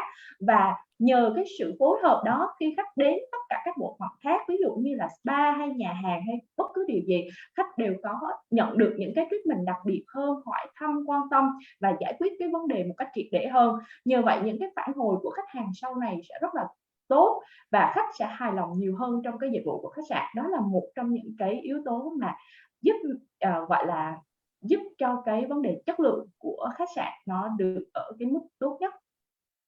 Cảm ơn chị Trân Nguyễn rất nhiều. Xin mời anh Võ Minh Hiền có thể chia sẻ thêm một số những cái ý kiến đứng từ góc độ của một người làm về đào tạo, thì mình sẽ đánh giá như thế nào về tất cả những kỹ năng mà sinh viên hay là những người nhân viên đang làm việc trong các khu nghỉ dưỡng cần phải đẩy mạnh, cần phải phát huy nhiều hơn để có thể giúp cho cái công việc của mình, cũng như là giúp cho cái sự thăng tiến trong công việc của mình nó được đạt được cái kết quả tốt nhất. Vâng, xin cảm ơn thầy Đức ạ. Thật ra thì trong cái bảng khảo sát này thì Hiền thấy rằng là trong cái khuôn khổ thời gian nhất định, cho nên là trường cũng đã đưa ra những cái kỹ năng gọi là tiêu biểu nhất và gọi là coi như là trong cái top quan trọng hàng đầu, đúng không ạ? Còn trên thực tế thì thật sự là các bạn khi đi làm việc, khi các bạn chuẩn bị vào một cái môi trường thực sự là làm việc, thì tin chắc chắn là các bạn sẽ có cái cơ hội để va chạm thực tế và các bạn sẽ phát hiện được ra rằng là gì ạ? Chúng ta cần phải có nhiều cái kỹ năng hơn trong so với một cái mô tả ngắn gọn ở đây. Thế chẳng hạn như là gì ạ? Các bạn sẽ cần phải có những cái kỹ năng lập kế hoạch, rồi kỹ năng triển khai, kỹ năng quản lý dự án, hay là đặc biệt là kỹ năng về quản lý thời gian, vì nó sẽ là ảnh hưởng tới kết quả và nó ảnh hưởng liên đới đến tất cả những cái phần khác của những cái bộ phận khác. Hiền rất là đánh giá cao tất cả các bạn ở đây khi các bạn đã có một cái nhìn nhận rất là chính xác về cái thái độ. Và thực sự là ở đây thì trong cái hệ thống của ISG hay là trong cái đơn vị mà Hiền đang làm việc, thì cái thái độ này nó được đưa hẳn vào trong một cái chương trình đào tạo và đưa hẳn vào trong những cái giá trị coi như là cốt lõi của ISG. Vì đó là cái True Hospitality Skill Set, có nghĩa rằng là gì ạ? Là bộ kỹ năng dành cho tất cả những con người làm việc trong môi trường ISG, là những cái mà chúng ta phải có hàng đầu tiên. Thì nó bắt đầu bằng cái gọi là True Attitude, có nghĩa là thái độ chuẩn mực, và tiếp đó là những cái yếu tố khác như là True Confidence, sự tự tin chuẩn mực, True Listening, lắng nghe chuẩn mực, và cuối cùng đó là True Responsiveness. Thì tất cả những cái đó nó đều bắt đầu khởi đầu bằng cái thái độ. Khi các bạn mở cái thái độ đó ra thì nó giống như là tưởng tượng như là mình mở một cái cánh cửa của mình. Thì khi cái thái độ của mình tốt, mình mở ra, mình cởi mở, mình lắng nghe, thì khi đấy mình mới đi tiếp những cái bước tiếp theo. Và những cái kỹ năng ở đây mà Hiền nhìn thấy thì thực sự mà chia sẻ với các bạn đó là gì ạ? Những cái kỹ năng này đều rất cần với các bạn, nhưng mà tùy thuộc vào cái thời gian, thuộc vào cái thời điểm và cái vị trí xuất phát của các bạn, để chúng ta có những cái mức khác nhau. Ví dụ như là 10 điểm là cao nhất chẳng hạn, thì chúng ta sẽ là từ mức 5 đến mức 10 đấy chúng ta sẽ chênh lệch nhau. Tuy nhiên thì thái độ vẫn là cái hàng đầu. Và phía IHG thì đi kèm với những cái bộ mà gọi là bộ kỹ năng liên quan đến dịch vụ chuẩn mực đó thì còn có là leadership competencies, có nghĩa là gì? Năng lực lãnh đạo. Thì tất cả những cái mà được đề cập ở trong đây thì nó một phần ở trong chỗ cái gọi là năng lực lãnh đạo của phía Hiền phát triển. Thì theo đó thì các bạn sẽ có cái công cụ để các bạn áp dụng vào trong công việc. Thực sự là chúng ta nói đến thái độ khá là nhiều, nhưng mà khi các bạn đi vào trong công việc các bạn mổ xẻ nó ra thì các bạn sẽ nhìn thấy được rằng là gì? Thái độ nó bắt đầu bằng chính cái góc nhìn của chúng ta. Và đặc biệt là gì? Trong cái ngành du lịch và dịch vụ này thì nó đòi hỏi một cái gọi là cái tư duy về dịch vụ, service mindset. Thì làm như thế nào để có? Ngoài cái việc các bạn tích lũy cái kiến thức ở trên nhà trường, các bạn đi thực tập, các bạn quan sát, các bạn nhìn ngắm xung quanh, đúng không? Thì khi các bạn đi làm việc các bạn sẽ thấy được rằng là gì? Bất cứ cái hành động nào của mình đều xuất phát từ cái việc là gì? Mình nhìn nhận cái vấn đề đó như thế nào và mình hướng tới đến ai. Chẳng hạn như là đối với khách hàng thì mình có thái độ như thế nào, đối với đồng nghiệp mình có thái độ như thế nào, và đối với công ty mình có thái độ như thế nào. Và theo đó thì mình sẽ thay đổi cái hành vi, điều chỉnh cái hành vi của mình để nó phù hợp với cái văn hóa, với cái yêu cầu của mỗi cái đối tượng mà mình tương tác. Và theo đó nữa đó là gì ạ? Cái yếu tố về cảm xúc. Thì nó là những cái mà nó nằm trong một cái thái độ Hiền muốn làm rõ để cho mọi người thấy rằng là gì ạ? Chúng ta nhắc đến thái độ rất là nhiều, thái độ là quan trọng, nhưng mà đâu đó chúng ta cần phải định nghĩa lại nó chút xíu rồi tìm hiểu thêm, thì khi đấy các bạn sẽ hình dung nó dễ dàng hơn. Cho nên là Hiền xin tóm tắt lại đó là gì ạ? Thái độ thì nó sẽ bắt đầu từ cái mà chúng ta có là cái tư duy về dịch vụ, theo đó nó ảnh hưởng tới hành vi của chúng ta, và đặc biệt là yếu tố cảm xúc trong cái quá trình mà chúng ta làm việc trong một cái môi trường như là dịch vụ. Thì chúng ta có những cái đối tượng tương tác khác nhau, chúng ta cần phải kiểm soát và giải tỏa nó phù hợp. Thì khi đấy thì chúng ta mới quay trở lại là gì ạ? Chúng ta luôn luôn có một cái thái độ tích cực và phù hợp với cái ngành này cũng như là tất cả các cái ngành trong xã hội. Xin cảm ơn ạ. Cảm ơn anh Minh Hiền rất là nhiều. Từ những chia sẻ của tất cả ba vị diễn giả khách mời thì chúng ta có thể nhìn thấy được là ngoài những cái kỹ năng cần thiết, đặc biệt là khi mà chúng ta đi làm thì chúng ta sẽ được đào tạo thêm để có thể nâng cao những kỹ năng của mình. Thì bên cạnh đó thì không thể nào chúng ta đứng một mình, chúng ta làm việc độc lập được, bởi vì sự thành công của một bộ phận hay là sự thành công của một resort cần phải có một đội ngũ, và đó nó được thể hiện thông qua tinh thần làm việc, thông qua thái độ làm việc, và kể cả một cái tinh thần làm việc đồng đội, để có thể giúp cho tất cả những cái mắt xích của một cái bộ phận hay là một cái resort nó được đi lên để đạt được cái thành quả cuối cùng. Và bây giờ thì xin mời cô Phương Linh tiếp tục với hoạt động tiếp theo.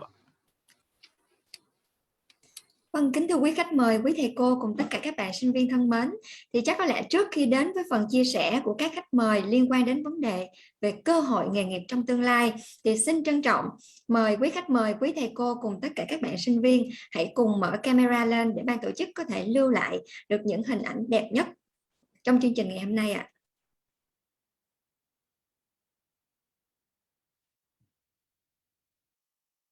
Xin mời bộ phận kỹ thuật hãy sẵn sàng ạ.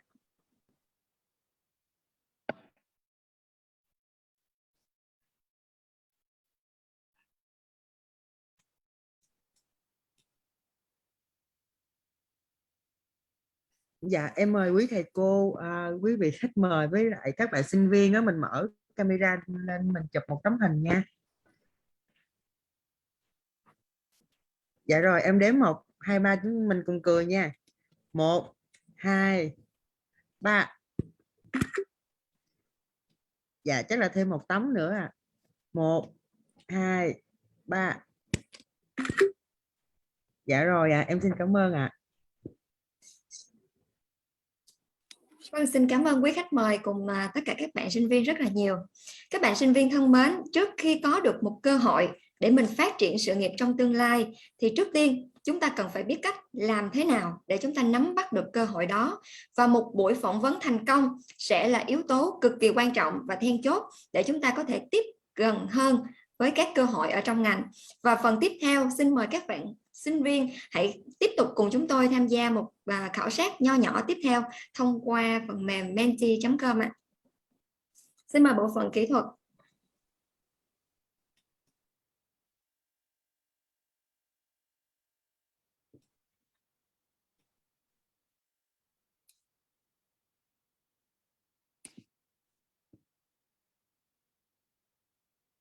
Vâng, và câu hỏi mà chúng tôi mong muốn nhận được câu trả lời của tất cả các bạn đó chính là bạn chưa tự tin hoặc là lo lắng về điều gì trước khi các bạn đi phỏng vấn. Các phương án mà chúng tôi đưa ra để gợi ý cho các bạn, ví dụ về ngoại ngữ, ứng xử, trả lời câu hỏi, kinh nghiệm làm việc, cách tạo ấn tượng cho nhà tuyển dụng cũng như là khả năng tương tác đối diện với nhà tuyển dụng ạ.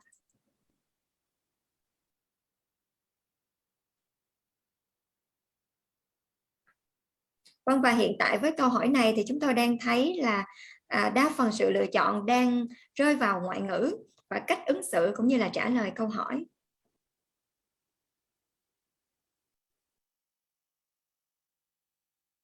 Tiếp theo đó là cách tạo ấn tượng cho nhà tuyển dụng. Ngoài ra còn có kinh nghiệm và khả năng tương tác.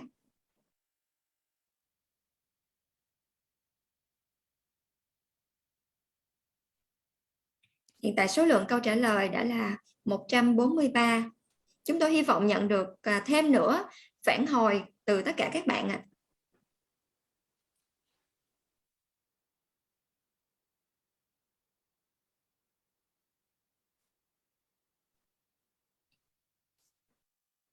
Các bạn hãy cứ mạnh dạn chia sẻ những khó khăn, những băn khoăn của mình về việc đi phỏng vấn, để trong hôm nay chúng ta đã có thêm được một điều kiện là các khách mời họ sẽ chia sẻ cho chúng ta biết như thế nào để vượt qua nỗi sợ hãi đó.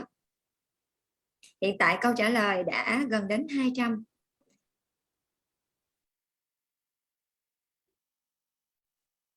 Và phương án chọn nhiều nhất vẫn đang giữ đứng đầu, đó là ngoại ngữ và ứng xử và trả lời câu hỏi.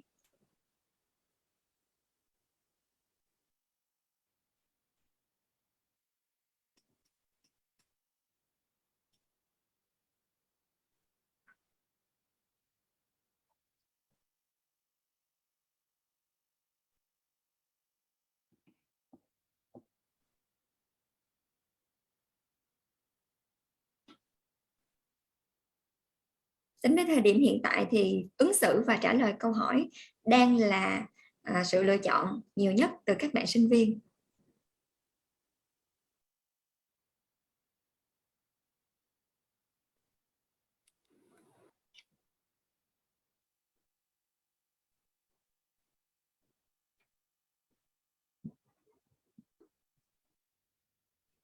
Vâng, và các đáp án đã dần được hiện ra. Sau đây tôi xin mời sự trở lại của thầy Đức ạ. Cảm ơn cô Phương Linh. Thì chúng ta vừa xem qua được một cái kết quả khảo sát ngắn tại webinar của chúng ta ngày hôm nay. Thì thường là khi mà chúng ta đi phỏng vấn xin việc, nói về câu hỏi này thì có thể là quý vị khách mời cũng có một cái sự liên tưởng đến cái khoảng thời gian lúc mà mình còn trẻ, lúc mình bắt đầu những cái lần đầu tiên để tiếp cận với những cái nhà tuyển dụng, và chúng ta cũng có những cái lo lắng, những cái sự chuẩn bị và những cái căng thẳng để làm sao có thể vượt qua được cái vòng phỏng vấn rất là đôi khi nó nhiều cam go, và nó có những cái yếu tố bất ngờ trong quá trình phỏng vấn ở đây. Thì đây là những cái lo lắng của các bạn sinh viên liên quan đến vấn đề ngoại ngữ và khả năng ứng xử, trả lời câu hỏi. Xin mời chị Trân Nguyễn có thể có một số những cái lời khuyên, nhận định về cái vấn đề này để giúp cho các bạn sinh viên cảm thấy tự tin hơn khi mà mình chuẩn bị tốt nghiệp đại học và sắp tới sẽ đi làm, sẽ xin việc, và có đủ cái khả năng để mình có thể tham gia một cách tự tin vào các cái vòng phỏng vấn tại những cái tập đoàn khách sạn lớn tại Việt Nam hiện nay không ạ? Dạ vâng, cảm ơn thầy Đức. Trước khi chia sẻ thì cho xin một ít phút để nói qua về cái gọi là cái quá trình đi làm của mình một chút, để cũng có những cái sự khích lệ đối với các bạn, bởi vì Trân không phải là người có nhiều thành công trong việc xin việc khi mới ra trường. Khi mà mới ra trường thì mình kiểu là nghĩ rất là đơn giản, và khi đó thì không có nhiều cái định hướng ở trong cái cuộc sống, cũng như không có nhiều sự tư vấn hay là thông tin giống như cái thời đại hiện tại. Thì lúc đó mình mới nghĩ không biết ngành gì hot thì mình sẽ xin đi làm ngành đó. Vì vậy thì cái công việc đầu tiên của mình là một nhân viên marketing của ngân hàng, và mình làm cho một ngân hàng thương mại cổ phần khá lớn tại quê của mình ở Đà Nẵng. Khi đó thì mình làm ở trong một khoảng thời gian thì mình lại hơn một năm và mình nhận ra có nhiều cái điều mà mình cảm thấy nó không có nhiều sự phù hợp với nét tính cách của mình. Tuy nhiên có một điểm rất là đặc biệt mà mình nghĩ đó là một cái quyết định đúng đắn, đó là cho dù mình cảm thấy không vui hoặc không phù hợp, cái năm đầu tiên khi ra trường, trong nói như thế này, công việc đầu tiên của mình sẽ không bao giờ làm dưới 1 năm. Tại vì Trân nghĩ rằng dưới 1 năm nó sẽ không đủ cho chính bản thân mình có những cái trải nghiệm đầy đủ về mặt công việc hoặc lựa chọn. Trong năm đầu tiên đi làm, dù có Trân không chê về cái ngành mình đã từng làm, tuy nhiên cái sự phù hợp là một trong những điều rất quan trọng trong việc mà mình lựa chọn một ngành hay là lựa chọn một con người cho công việc nào đó. Thế thì Trân trải qua cỡ khoảng hơn 1 năm một tí cho cái công việc đầu tiên của mình, và ngoài ra thì tham gia cái vừa đi học, lúc đó Trân đi học lên thạc sĩ, và sau 1 năm đó thì Trân bắt đầu cho công việc thứ hai mà mình có nhiều đam mê và hoài bão từ khi còn ngồi trên ghế nhà trường, thì Trân có tham gia giảng dạy tại một đại học được gần 4 năm trước khi chuyển qua ngành hospitality. Thật sự là như vậy. Thì trong chuyên môn của Trân hồi đó nhiều hơn về quản trị kinh doanh, và nhưng mà đúng là trong cái khoảng thời gian giảng dạy, tiếp xúc với bạn sinh viên, chính vì vậy mà ngày hôm nay thì kiểu là rất là hồi hộp để có cái cơ hội tiếp xúc lại với rất là nhiều cái bạn sinh viên, và nhớ những cái hồi ức về cái khoảng thời gian mà mình là giảng viên, rồi tương tác với các bạn rất là nhiều. Sau cái khoảng thời gian đó thì Trân mới bắt đầu với cái công việc đầu tiên khi bước vào ngành hospitality là Learning Development Manager. Chia sẻ một chút để các bạn thấy được rằng, rất là để trải qua mỗi lần công việc như vậy thì không ít lần đi phỏng vấn và không ít lần trượt phỏng vấn.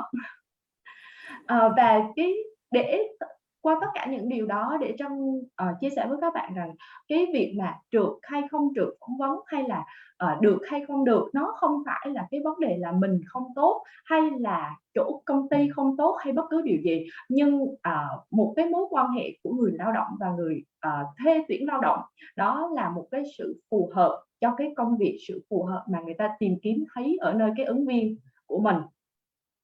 Trở lại với cái gọi là cái khảo sát này, thì Trân thấy nhà trường đã đưa ra một số cái kỹ năng cơ bản mà thông thường thì mình đi phỏng vấn mình hay tìm kiếm, đó là kỹ năng ngoại ngữ, cách ứng xử, trả lời câu hỏi, các kinh nghiệm, cách tạo ấn tượng cho nhà tuyển dụng hoặc khả năng tương tác.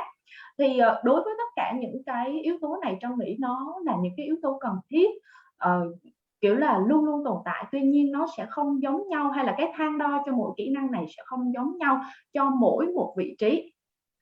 Nó rất là khác nhau, đặc biệt là trong khi mà các bạn làm ở ngành khách sạn thì các bạn mỗi bộ phận nó lại có những cái thang đo khác nhau. Các bạn không nhất thiết phải có nhiều ngoại ngữ khi các bạn làm ở cái khối không tiếp xúc nhiều với khách hàng, ví dụ như vậy. Nhưng mà các bạn chỉ cần vừa đủ để manage các công việc admin vân vân thì nó sẽ khác nhau. Hoặc là cũng là kỹ năng ngoại ngữ, nhưng đối với các bạn làm front of house thì các bạn sẽ đòi hỏi cái kỹ năng giao tiếp ở trong tiếng Anh nhiều hơn là cái kỹ năng viết, ví dụ như vậy.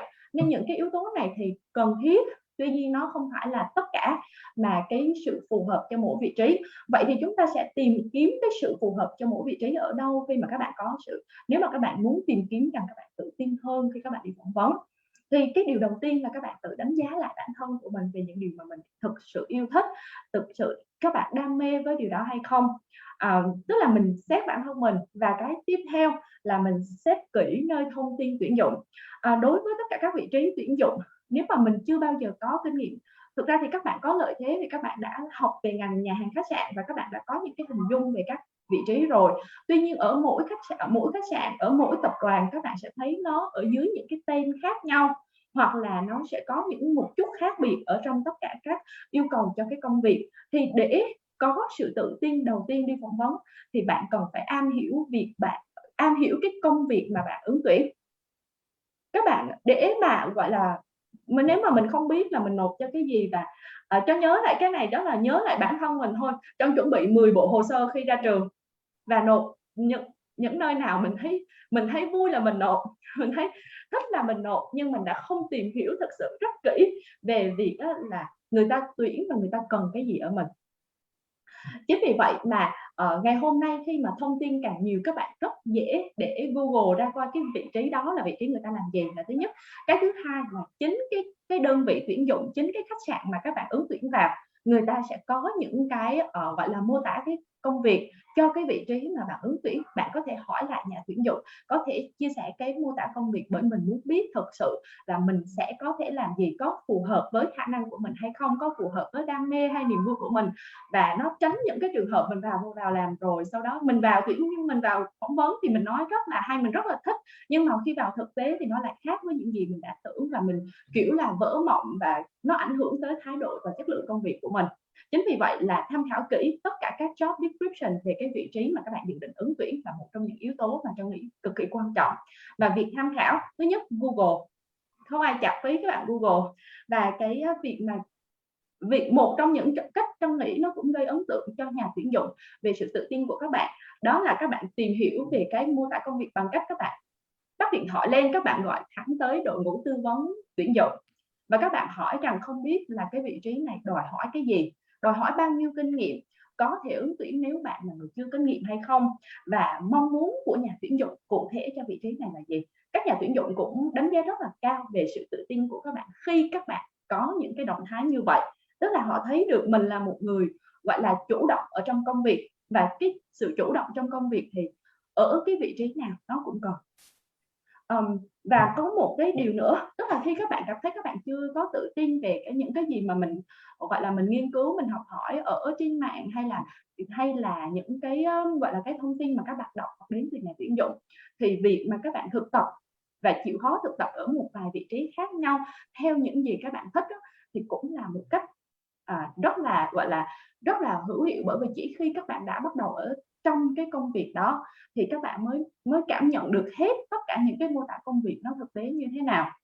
Trân nghĩ một trong những cái việc mà giúp cho Trân có cái sự thay đổi và có những cái bước gọi là trưởng thành hơn trong công việc của mình, hay sẵn sàng hơn cho việc mình bước lên những cái cấp bậc cao hơn ở trong vị trí của một cái gọi là executive committee như hiện tại, tức là những người giám đốc điều hành ở trong công ty, những người mà sẽ điều hành các bộ phận lớn ở trong công ty, đó là cái bước đầu tiên khi mà Trân là người mới hoàn toàn không có kinh nghiệm gì về khách sạn và bước vào làm khách sạn. Trân đã có một người thầy rất là tốt, đó là người sếp đầu tiên. Và cái tốt ở trong này tức là cái chiến lược khi mà mình bắt đầu mình đổi ngành, và cái người sếp đầu tiên của Trân mới promote như thế này: em chưa bao giờ làm khách sạn hết, thì bây giờ em có muốn thử? Nếu em muốn thử thì chị sẽ cho em một cái cơ hội gọi là cross training, và cái này các bạn sẽ thấy rất là nhiều, tức là đào tạo chéo trong được 2 tháng và đi làm việc ở tất cả các bộ phận của khách sạn.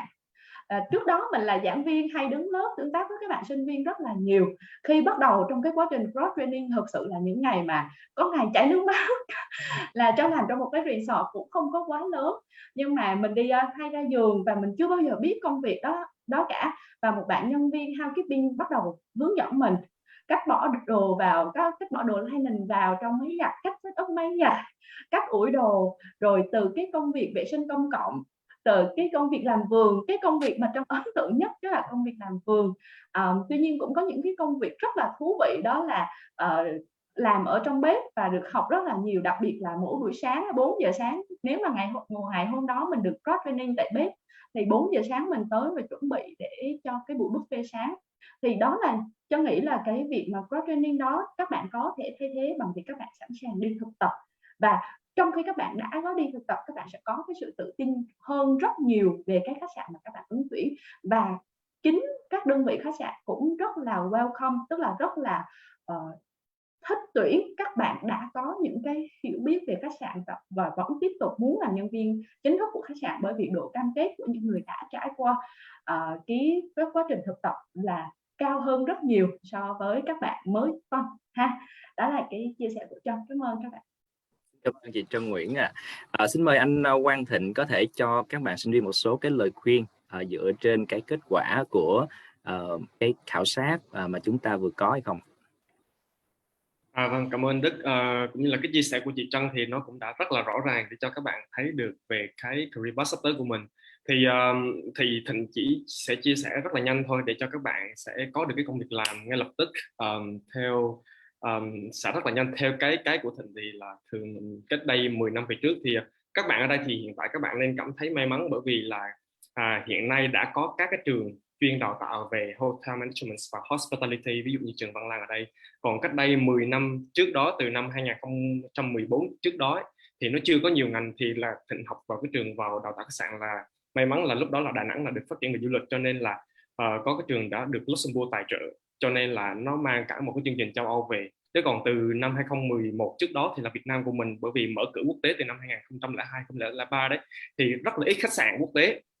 Thì Thịnh may mắn là có được một cái đầu tiên mà các bạn cần phải có để mà các bạn cảm thấy tự tin nhất, đó là các bạn phải thực sự đam mê, để tránh một cái trường hợp là mình đi làm rồi và mình cảm thấy mình không có đam mê với cái nghề này, thì các bạn sẽ cảm thấy rất là chán nản. Và Thịnh tự tin là trong vòng 12 năm vừa qua khi trong làm cái ngành này thì Thịnh luôn luôn giữ một cái gọi là cái đam mê.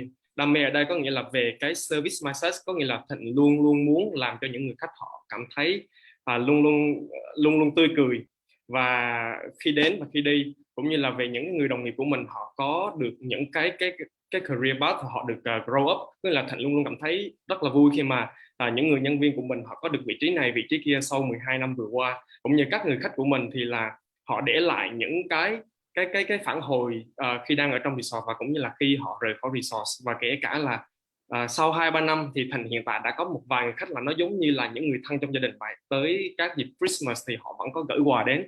Thì đó là những cái niềm đam mê, và Thịnh hy vọng là các bạn cần phải giữ cho mình luôn luôn cái niềm đam mê này, và đừng có ngại khó. Thì đối với Thịnh thì là cái năm 2014 khi bắt đầu đi làm thì là Thịnh đã biết là Thịnh đã thích khách sạn rồi, và Thịnh nộp tới 42 hồ sơ trải dài từ Bắc bán đảo Sơn Trà cho tới Hội An. Và sau đó thì Thịnh may mắn gặp được bên Comisal của Fusion thì giúp cho Thịnh ngày hôm nay, và Thịnh đã làm 3 property của Fusion rồi trong 8 năm vừa qua. Thì đó là cái đầu tiên mà các bạn cần phải cảm thấy là tự tin, và Thịnh luôn luôn nói cái điều này cho tới tất cả các bạn sinh viên mà khi mà Thịnh có cơ hội để cho các bạn biết được là không chỉ riêng các bạn là đang đi tìm việc đâu, và kể cả Thịnh cách đây 12 năm về trước thì Thịnh cũng phải làm một cái điều tương tự là phải rải hồ sơ, và Thịnh bị từ chối rất là nhiều. Và các bạn biết là từ chối sẽ là cái niềm động lực cho các bạn, bởi vì khi các bạn bị từ chối thì các bạn sẽ học được một cái điều gì đấy ở cái buổi phỏng vấn đấy, và các bạn sẽ rút kinh nghiệm cho lần sau. Và Thịnh bị rớt phỏng vấn tới lần thứ 12 và sau đó lần thứ 13, 14 gì đấy, thì Thịnh được đậu phỏng vấn bên khách sạn đầu tiên của Fusion là bên thương hiệu a la carte, và sau đó thì Thịnh được chuyển tiếp các property khác nhau đấy. Thì còn về cái niềm đam mê của mình thì các bạn cần phải có nhiều cái sự thực tiễn hơn. Thì ví dụ như năm đầu tiên Thịnh chỉ chắc lọc cái câu hỏi trước đó các bạn đã gửi thì là Thịnh sẽ reply luôn. Thì là cái năm đầu tiên thì các bạn nên đi thực tập, và chương trình của Thịnh ngày xưa thì là buổi sáng đi học và buổi chiều phải đi thực tập. Thì nó có một cái phòng giống như là phòng giả lập của khách, và Thịnh phải chui cái toilet đó trong vòng 1 năm. Và hiện tại sau 14 năm từ cái năm đầu tiên Thịnh đi học thì Thịnh vẫn nhớ được cái hóa chất gì để sử dụng cho toilet, giường, buồng phòng như thế nào thì các bạn cần phải nhớ. Và sau đó thì Thịnh được học về an ninh, về buồng phòng, nói chung về bếp thì cũng phải thực tập hết tất tần tật mọi thứ. Và trong 3 năm thì là sẽ được trải hết tất cả các bộ phận của khách sạn. Và lúc khi ra trường thì mình đã biết là mình sẽ thích vào các bộ phận nào rồi. Nhưng mà cho dù bất kể bộ phận nào đi chăng nữa thì các bạn phải có một niềm đam mê chung, đó là mình làm cho người khác hài lòng và happy. Nên cho Thịnh là với Thịnh thì Thịnh sẽ không bao giờ Thịnh hỏi kinh nghiệm các bạn là gì, mà Thịnh luôn luôn hỏi là bạn đã làm cho người khác bao giờ là người thân của mình cảm thấy là vui khi mà mình làm một cái khoảnh khắc nào đấy để cho người thân của mình vui hay chưa.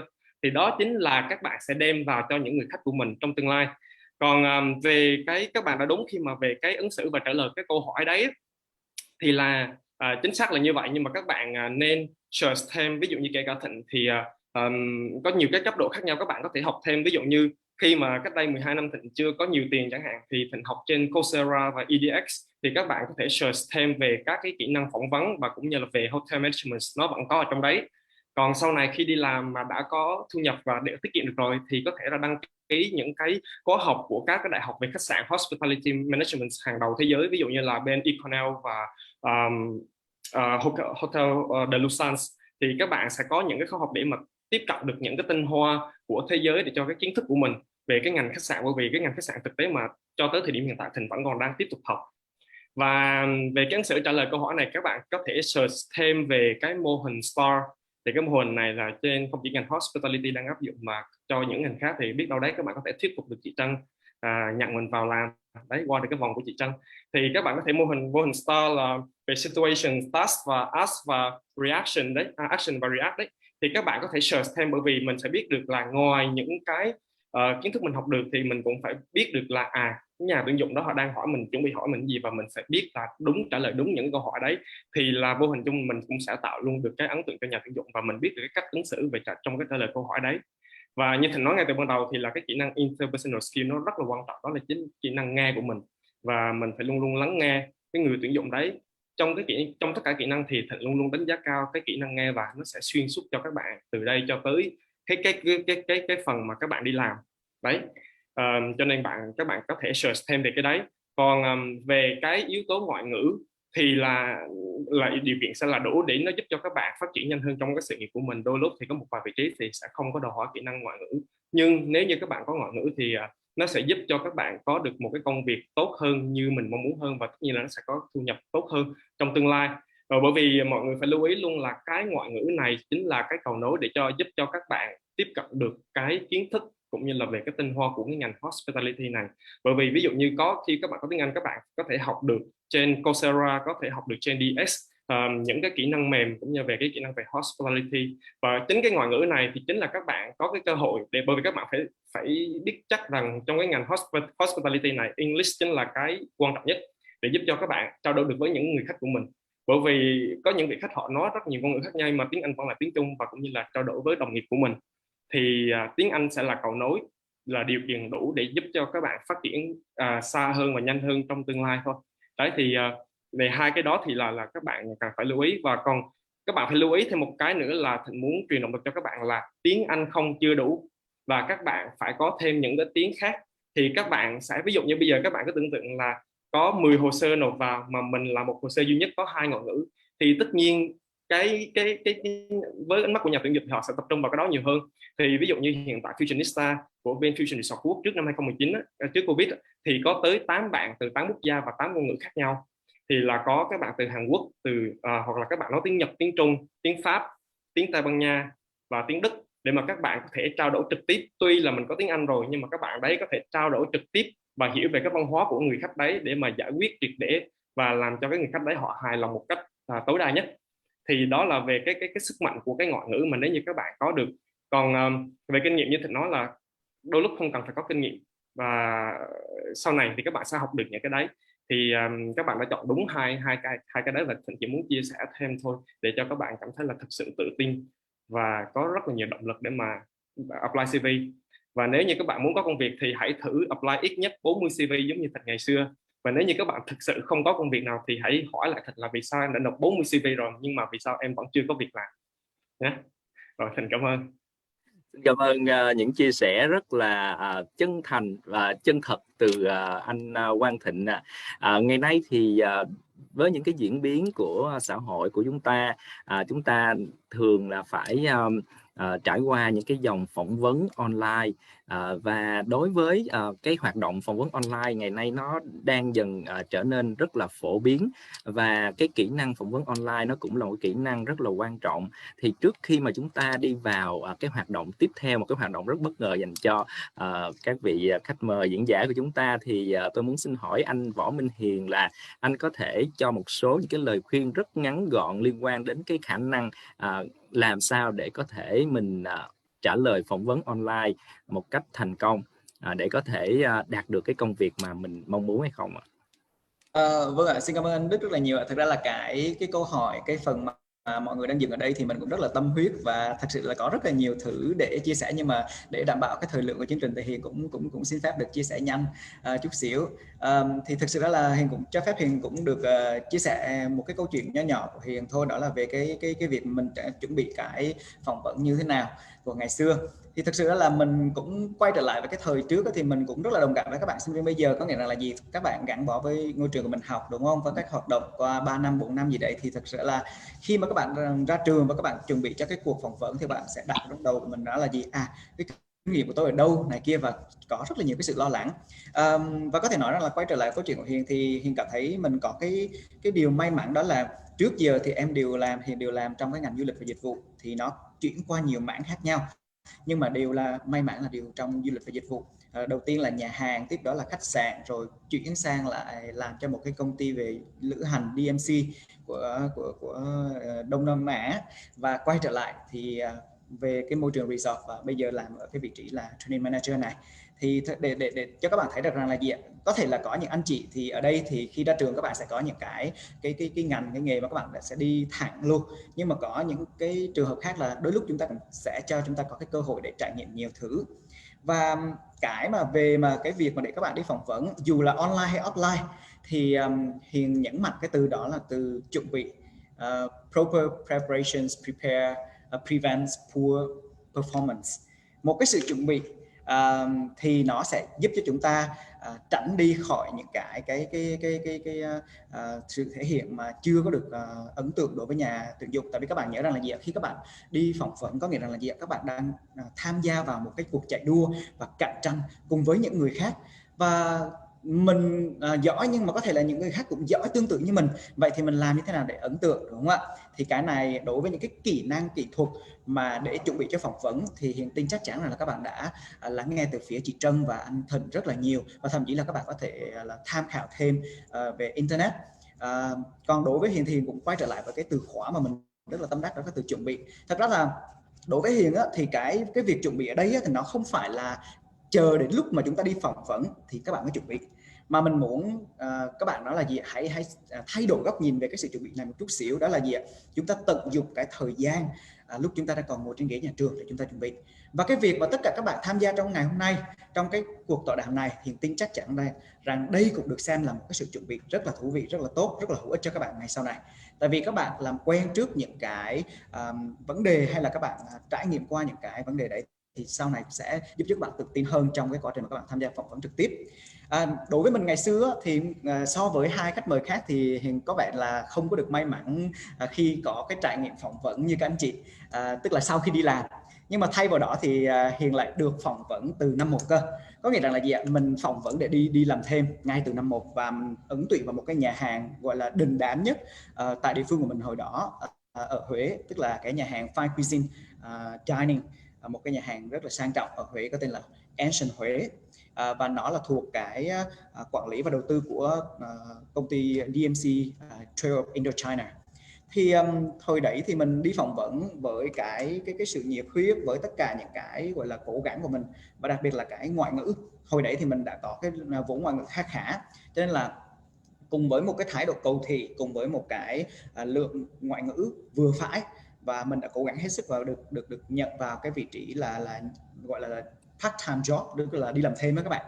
Thì từ cái thời điểm đó và mình làm việc đến năm cuối cùng, và qua những cái trải nghiệm của mình cùng với cái cống hiến của mình cho cái đơn vị làm việc, thì sau khi mình ra trường thì chủ doanh nghiệp mời mình về làm việc luôn. Có nghĩa là mình không có phải đi phỏng vấn nữa, không có cảm giác là hồi hộp lo lắng gì nữa, mà nó kiểu dạng như là một cái bước chuyển tiếp từ nhân viên part time thành nhân viên chính thức. Thì cái kinh nghiệm của mình, cái góc nhìn của mình khi mình nhìn lại thì không phải là mình không có chuẩn bị gì, mà cái chuẩn bị của mình nó bao gồm là những cái như sau.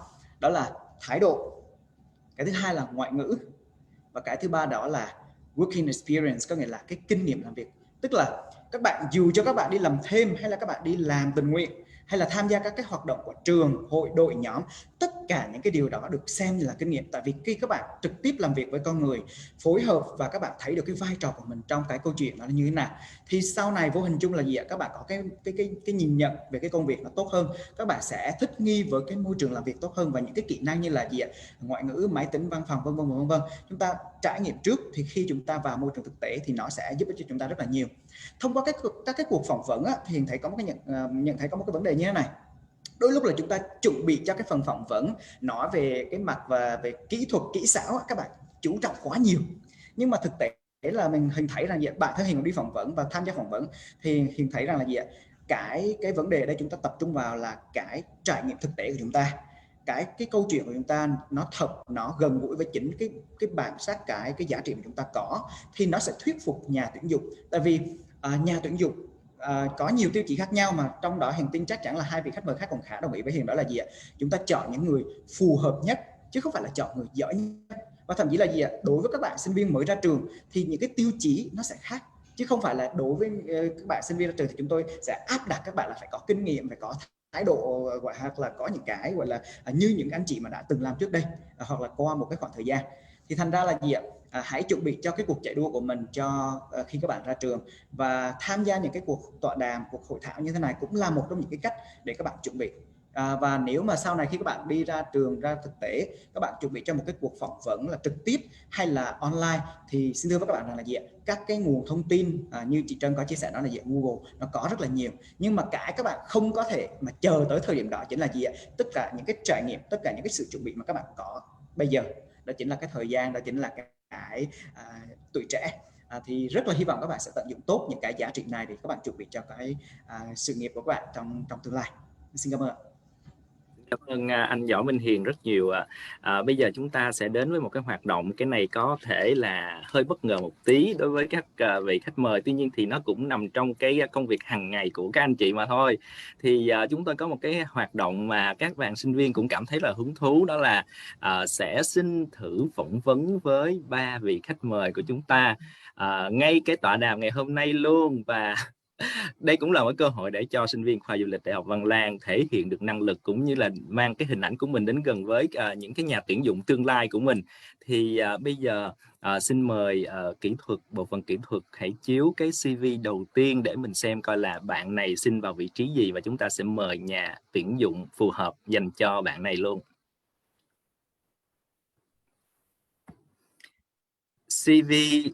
CV đầu tiên là của ứng viên Lê Hoàng Khánh Châu, thì vị trí là Human Resources Trainee.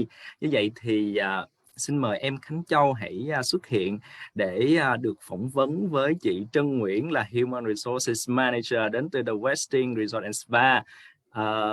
Xin mời chị Trân Nguyễn có thể là screen qua cái CV này để hiểu về ứng viên trước khi mình đặt một số câu hỏi cho ứng viên Khánh Châu ạ. Bộ phận kỹ thuật vui lòng có thể phóng to cái CV lên một tí ạ.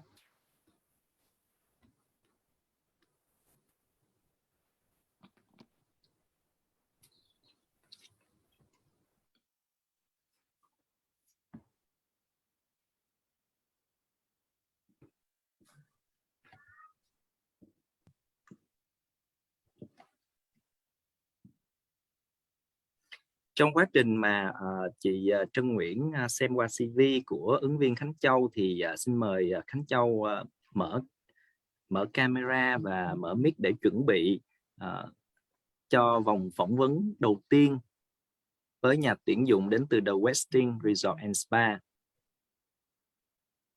Can you guys hear me? Okay, it's very good. Xin hỏi. First off, I want to say. Okay, great. First off, I want to say good afternoon to everyone who are joining here today. It's my pleasure to be a part of this webinar and to be able to speak with one of you guys.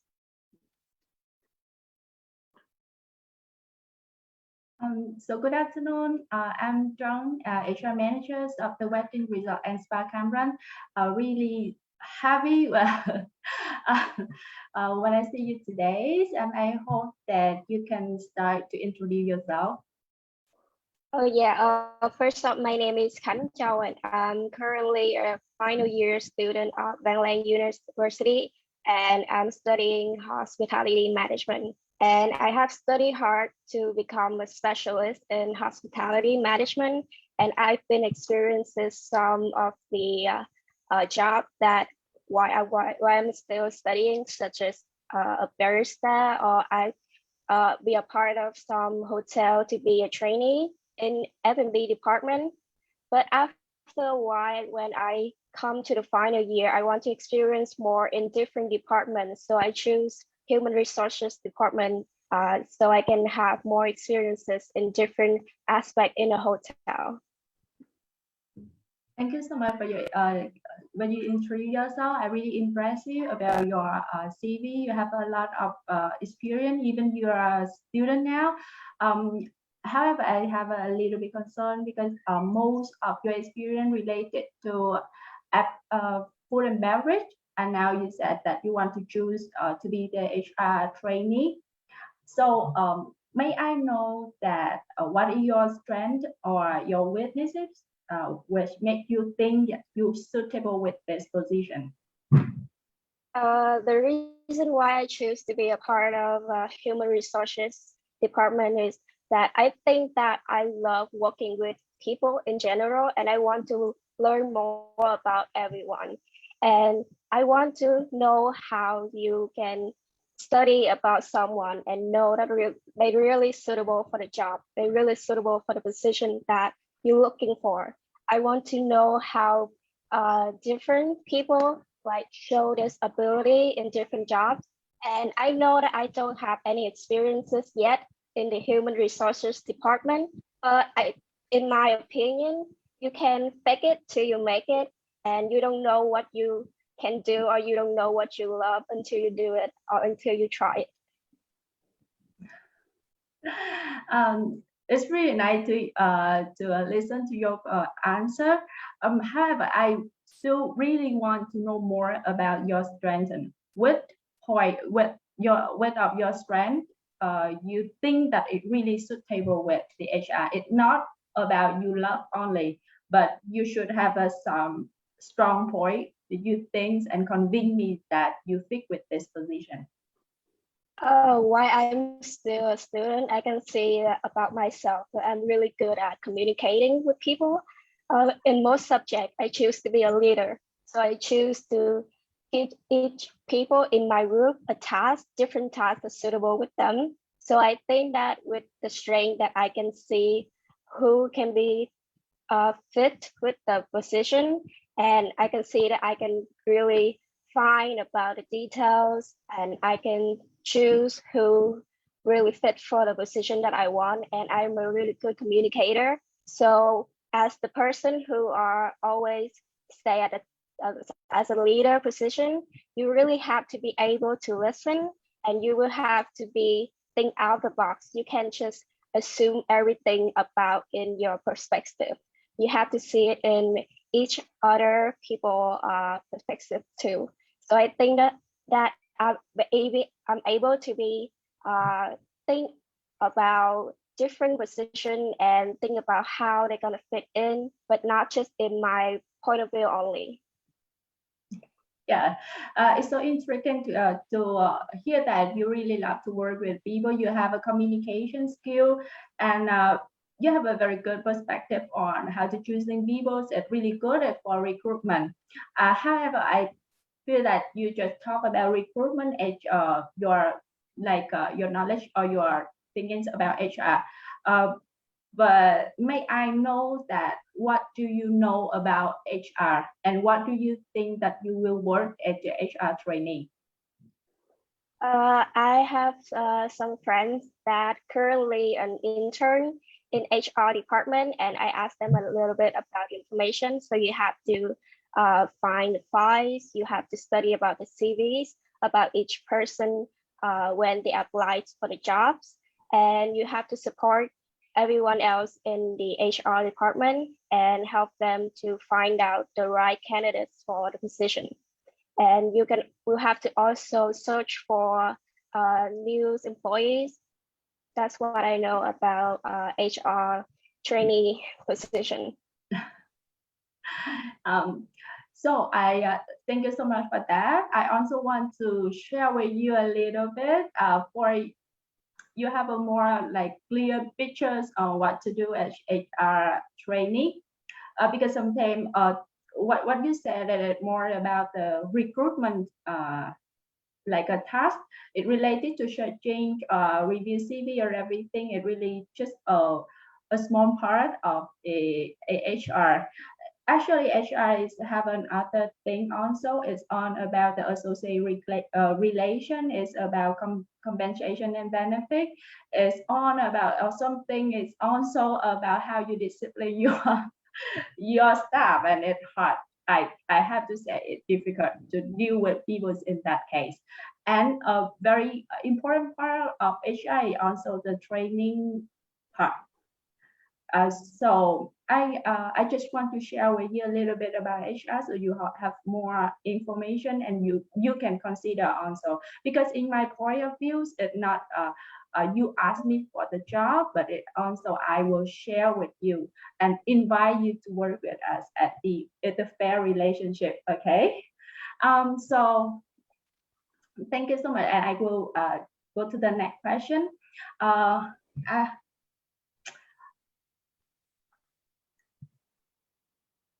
could you please tell me one time you experience about you really make the guest happy when you work in your in any restaurant or coffee shop you already work, how you make the relationship with that guest? Back in the time when I still working as a part-time position in the coffee house, which is a franchise about coffee in Ho Chi Minh City and a lot of other places. When I go there and I work at the waitress and then the cashier and the barista, there is one customer that he always came at around 7 or 8 p.m. And when I'm taking order for him, he asked me, what is your favorite item on the menu?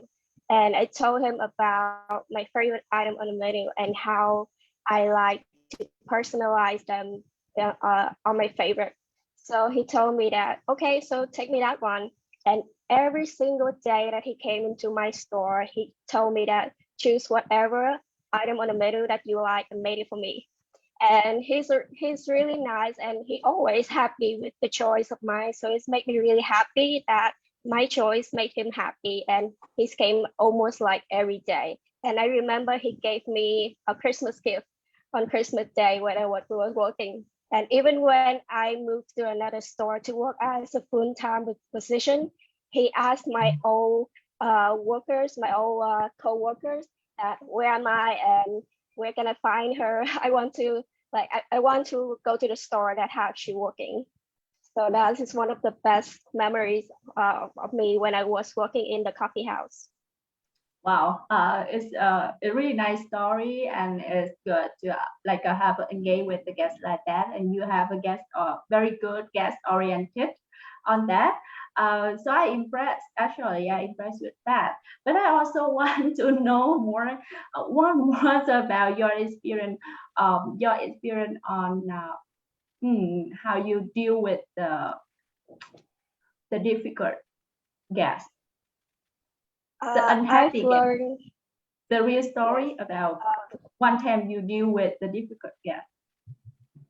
I've learned through my journey that it's not always that it could be easy. It's not easy. So you have to keep calm as much as possible. But if you cannot keep calm, stay out of it. Go somewhere else. Do not stay there or fight with the guests. Because if the problem is occur right there and you try to explain or do something to fix it, but not in a good way, that problem somehow turn worse, and it could be turned into your own problem. So when I was working, there's a lot of time that customers want something that I can't give them due to the store policy.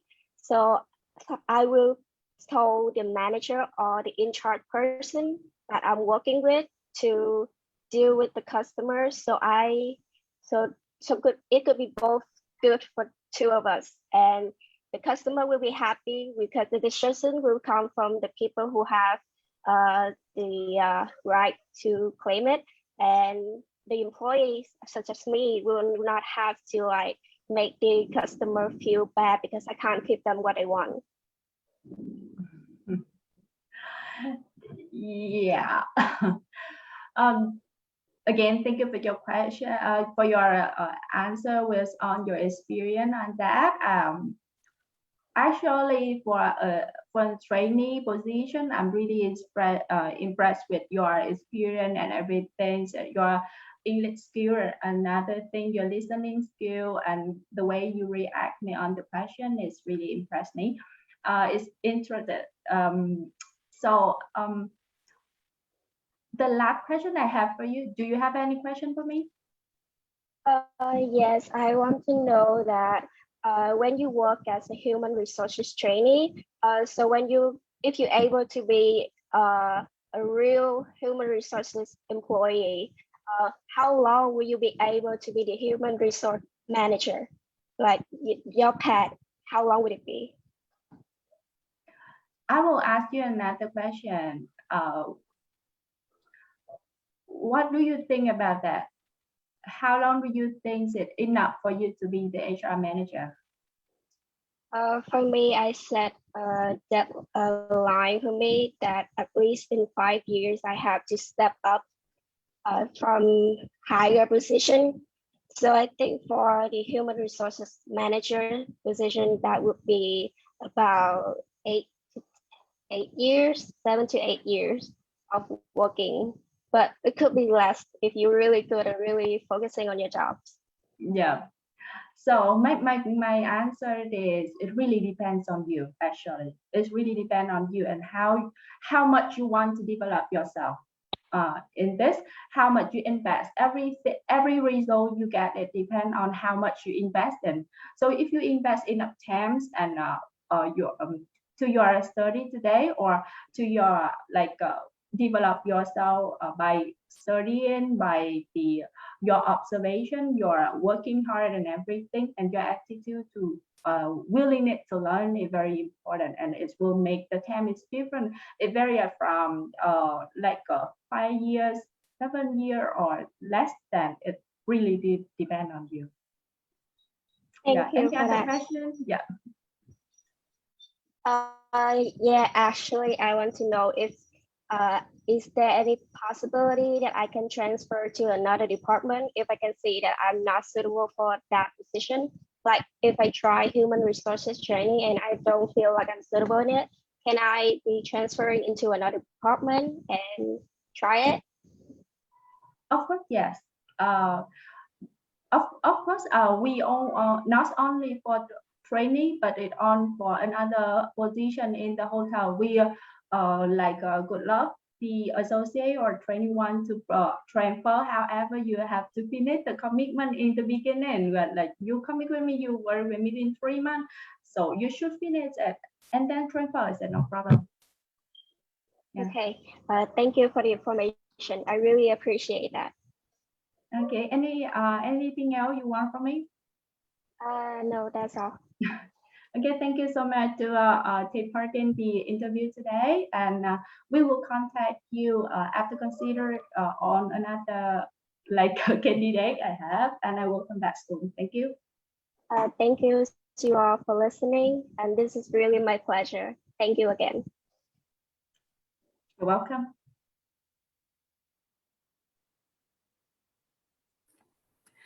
Xin cảm ơn ứng viên Khánh Châu và chị Trân Nguyễn. Sau cái phần phỏng vấn này thì chúng tôi rất là muốn nghe cái phần phản hồi rất nhanh của chị Trân Nguyễn, xem ứng viên này cái phần trăm thành công của ứng viên sau vòng phỏng vấn là đạt được khoảng bao nhiêu % và chị có hài lòng với ứng viên này hay không? Thực chất thì Trân thấy khá là hài lòng và khá là bất ngờ về cái khả năng cũng như cái định hướng rất là rõ ràng của các bạn.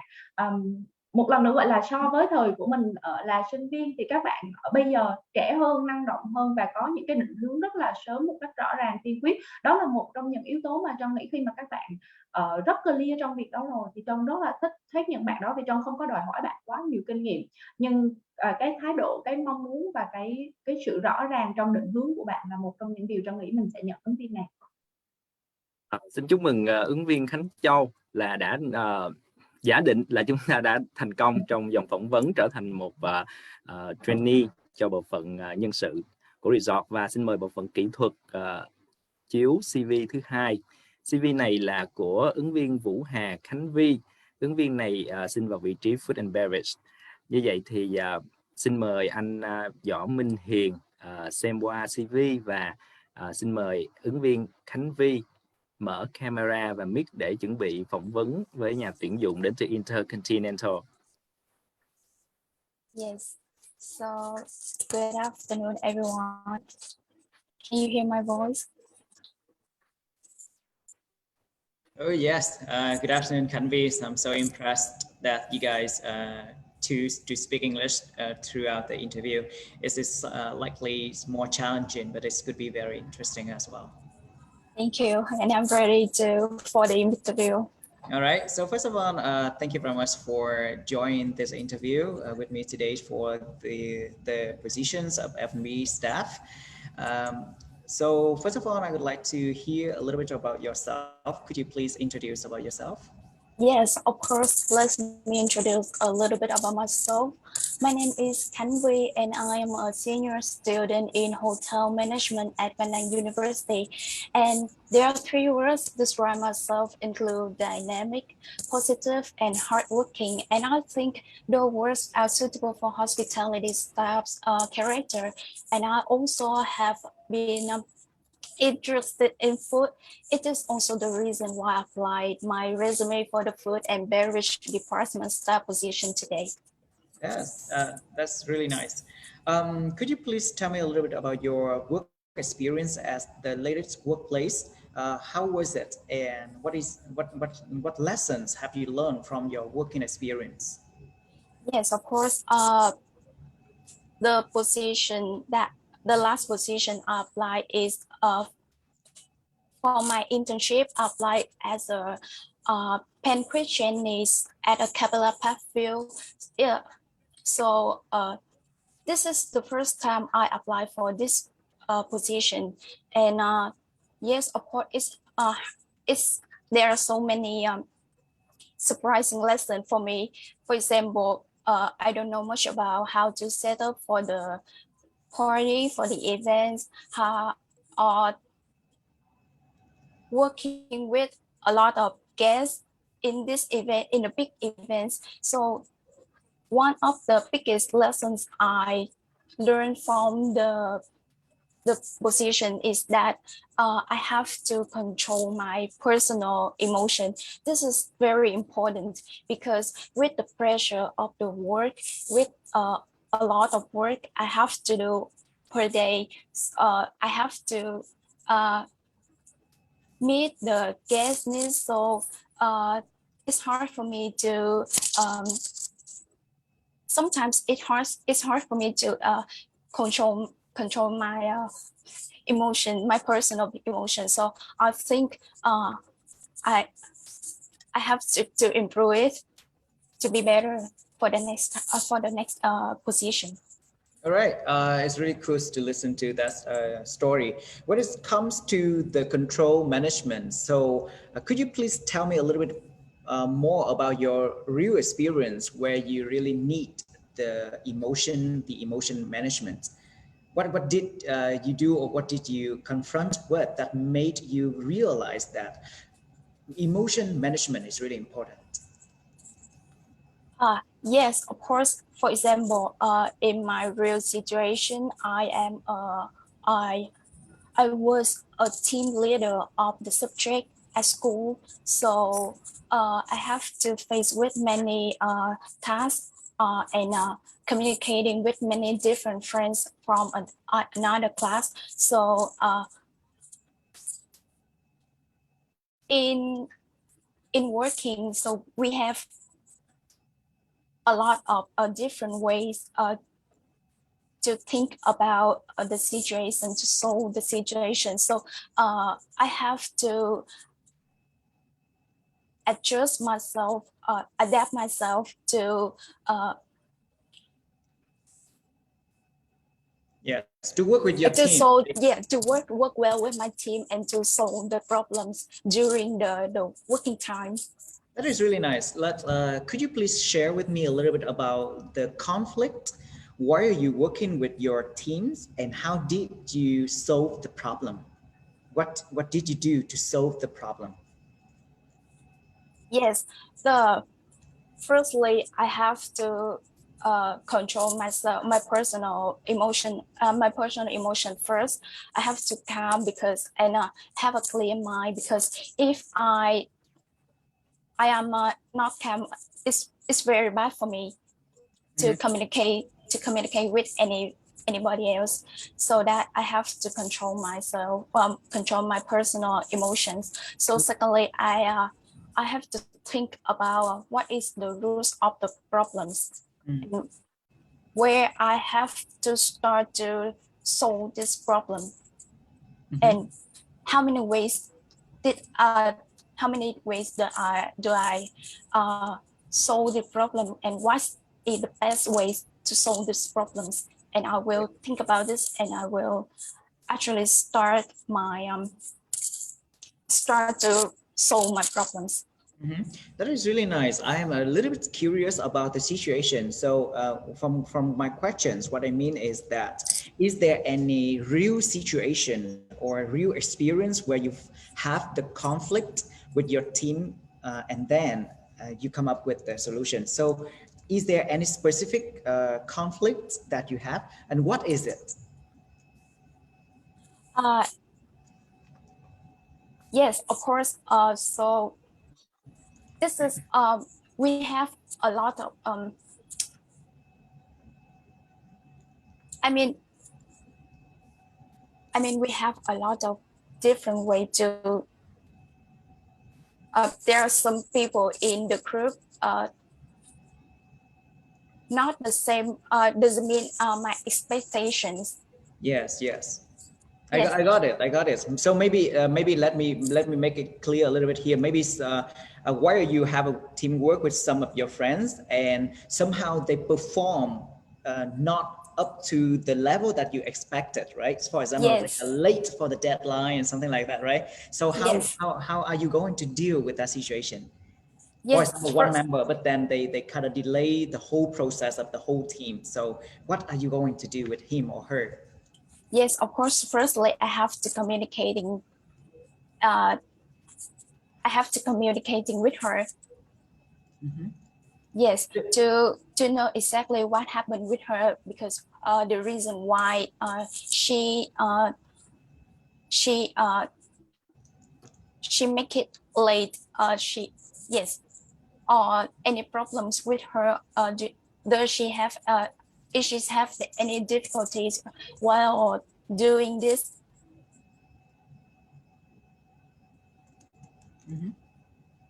Good, very good. Is that on? Yes, and when we communicating with each other, we know exactly what we have, what we are facing for, and we continue to solve the problems, the way to solve the problem. Cool, that's really cool. All right, thank you. And another question is, that's because you used to be in banquet, right? So Yes. May I ask you a little bit about what types of events or meetings that you have involved in? Yeah, this is wedding events and birthday events for kids. All right. So let's talk in a little bit about the birthday party and an event, right? So as you have experienced the real work and the atmosphere and everything, could you please tell me how to make the guest experience more special or the impressive with the birthday party? What I mean is that from what you have did in the past, and what can you change or what can you do to make it more impressive to the guest, to the customer? Yes, firstly, we have to know what the guest needs, what is the guest needs, what is their expectation. And when we know exactly what is, I will exceed their expectations. The second thing is smile. We have to serve with guests, meet the guests with positive energy and smile on the face. And finally, treat them as they are your family. That's really nice. Have you ever come up with a very special ideas to offer your guests when they want to organize their birthday party? Any special ideas? Can you share with me about your ideas and something like that? Yes, of course. When I work at the pizza company, I used to be a host for the birthday party for the kids, and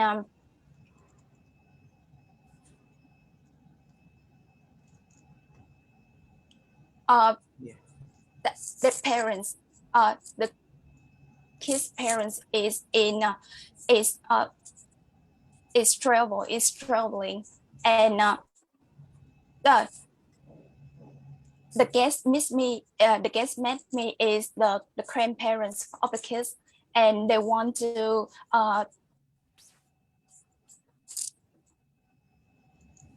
they asked me to suggest something special for the kids in the birthday event. So I asked them, and I know that the kids' parents is traveling now, and I know the exactly time when they arrive to Ho Chi Minh City, so that I suggest that we don't tell the kids about the time the parents arrive here. So we just create a birthday party without their parents, and when the kids sing a birthday song, and the parents appears and make the kids surprised. Wow, I can feel it. I mean, that situation will move them to tears, right? That is very nice, nice, dear, right? And from what you have experience and to the position that you are applying for, so what I mean, like what make you feel confident for the position that you are applying for? Let me think about what it. skills or what knowledge or what make you in general, what make you feel confident with the position that you are applying for? Yes, I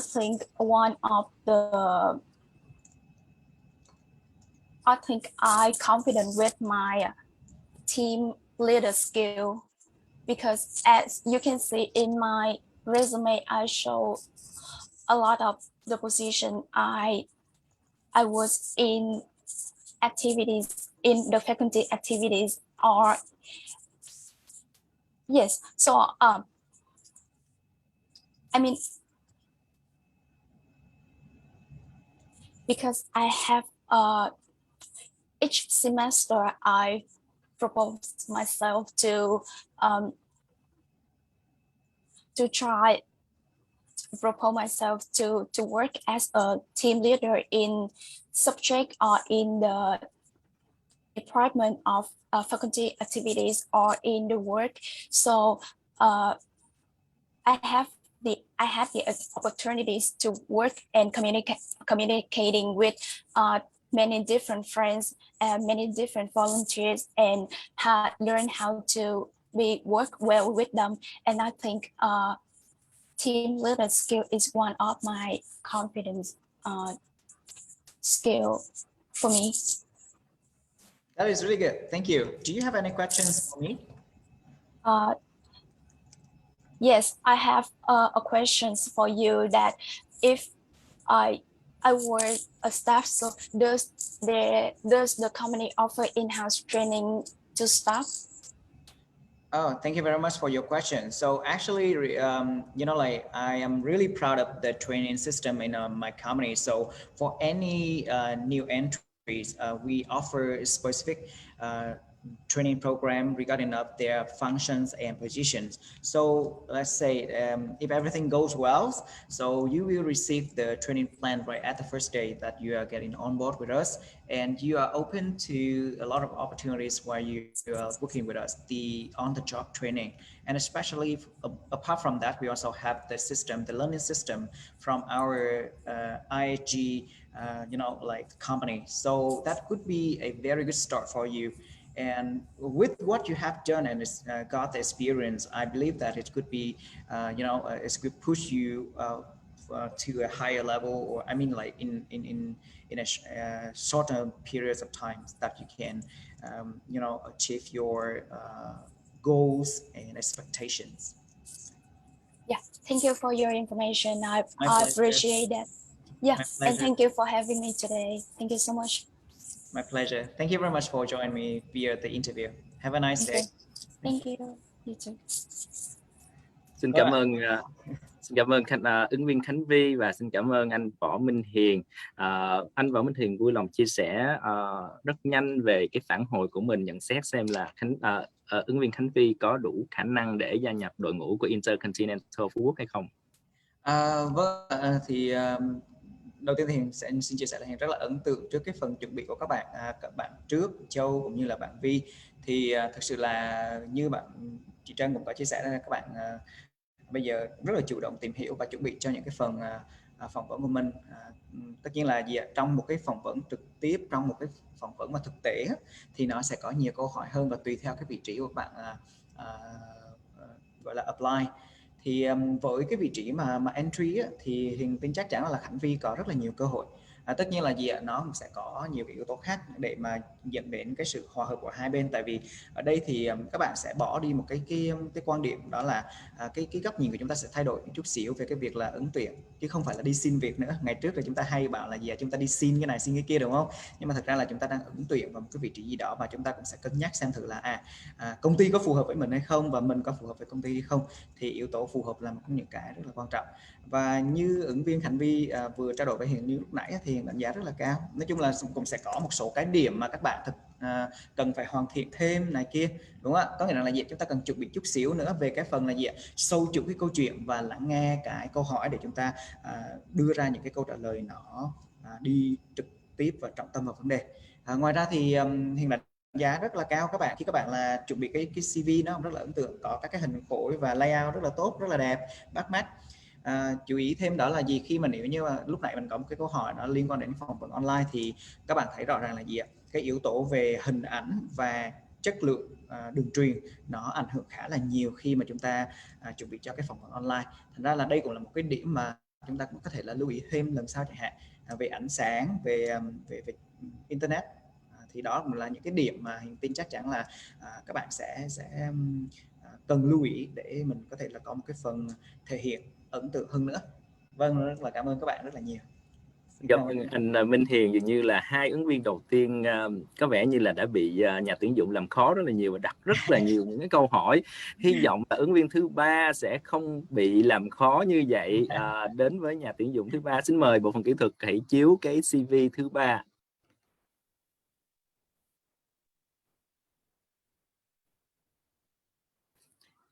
CV này thì ứng viên Trần Tấn Đạt xin vào vị trí Front Office Trainee, thuộc như vậy là Operation liên quan tới anh Phan Quang Thịnh.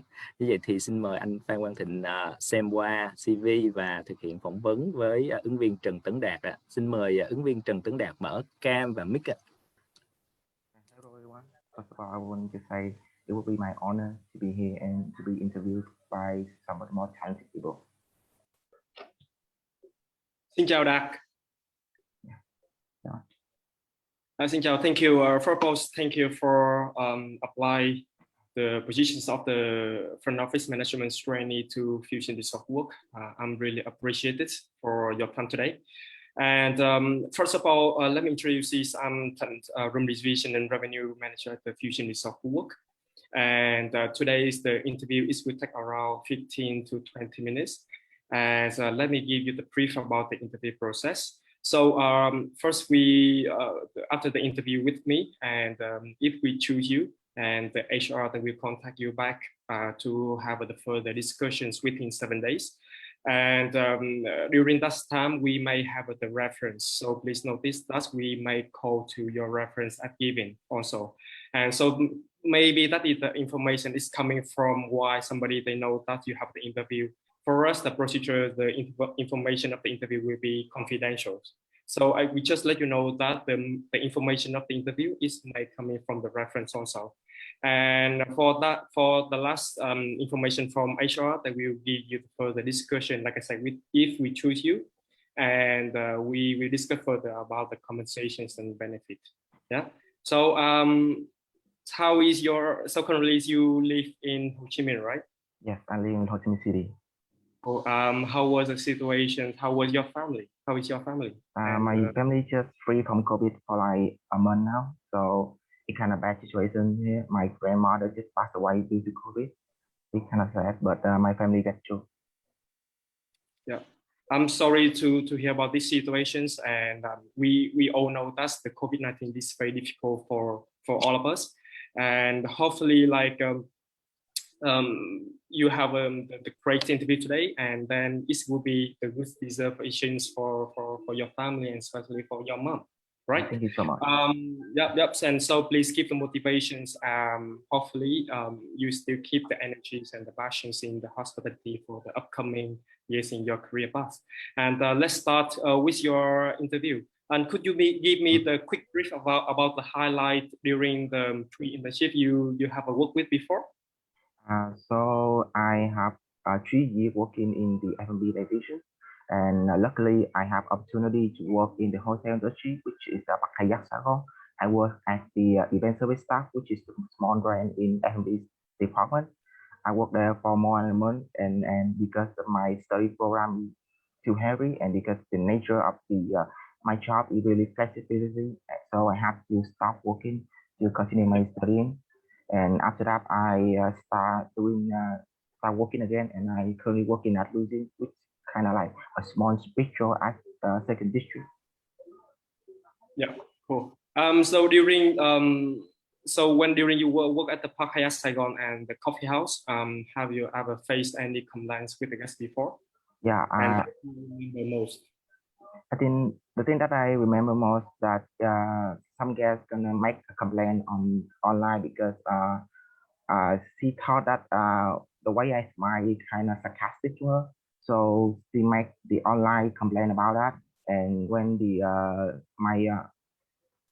my supervisor saw that, and he asked me why I do that, and I didn't know I did that. You know, just because they feeling she feel like my smiling is sarcastic to her.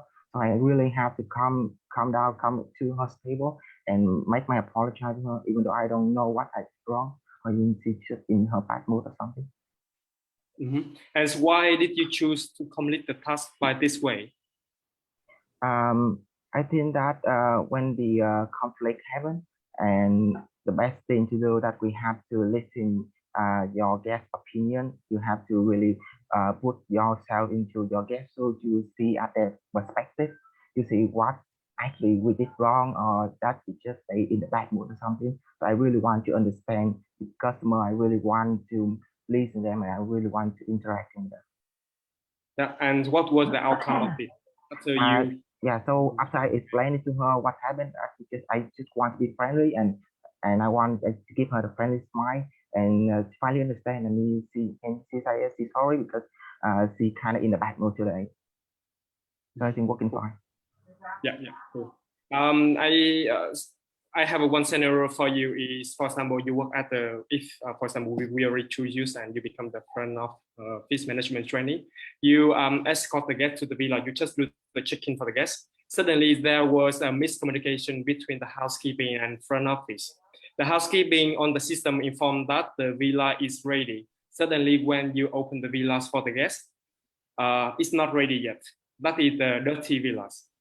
And by somehow the mistake, we find out later. So the guests, they are paying in the Christmas like 20 million for 2 people.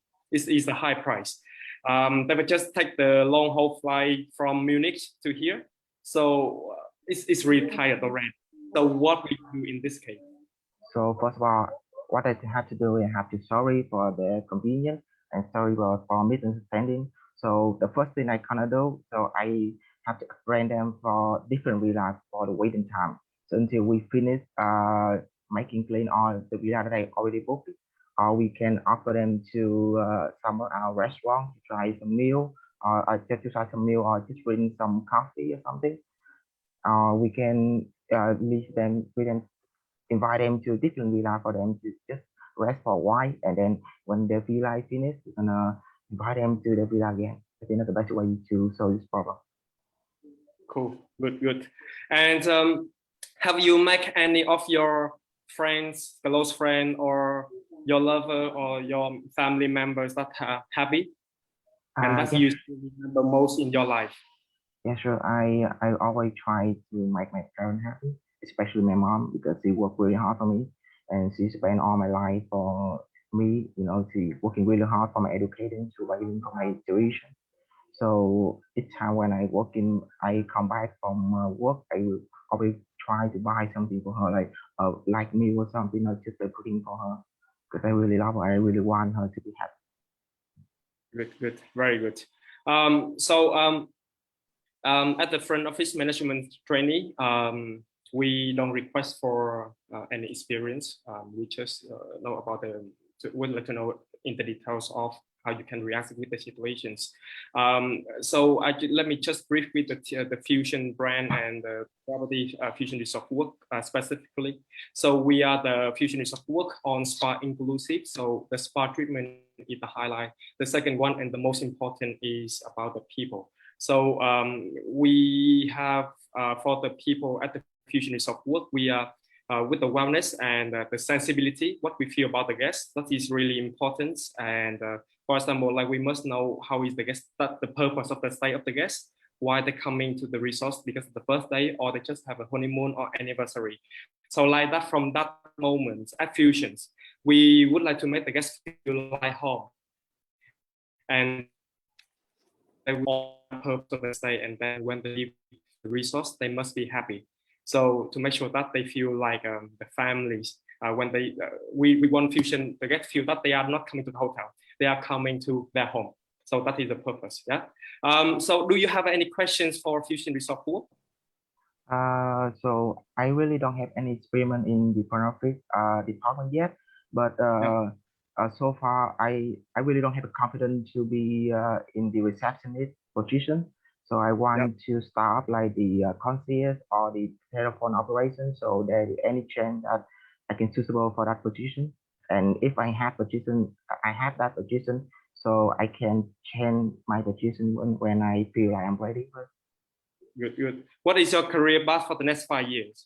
I really want to try my ability in the front office field, because I feel like that's like my dream, my whole dream, to become the receptionist. Good. Is there any question else for us? Yeah, I just want to ask, so how long can I change from one position to another, into another position? For like example, if I work in telephone operator, so what do you think, how long I can change from the telephone operation, from the receptionist, or even the concierge? Yeah. So actually, like, let me share for you this. Actually, we at the Fusions, we have the management or the trainee program for 6 months minimum. The reason we choose 6 months is because we need the trainees is work like the real staff, and because the first 2 months is you need to learn about the knowledge and on the requirements as the real staff. After 2 months, and then the time for you to practice and contribute your performance for what you learn for the next 4 months. So that is why we have the program is minimum for 6 months. Again, for us, for example, like we have some program is we will go cross training, not only for the trainee, but usually is we have the BDB, like the personal development program. So you will transfer.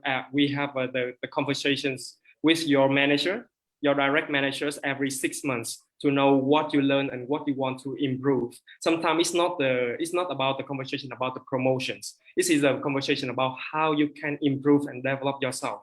It's not only the knowledge. Sometimes it's about the soft skill, interpersonal skill, and how you can improve, you perform better in the future.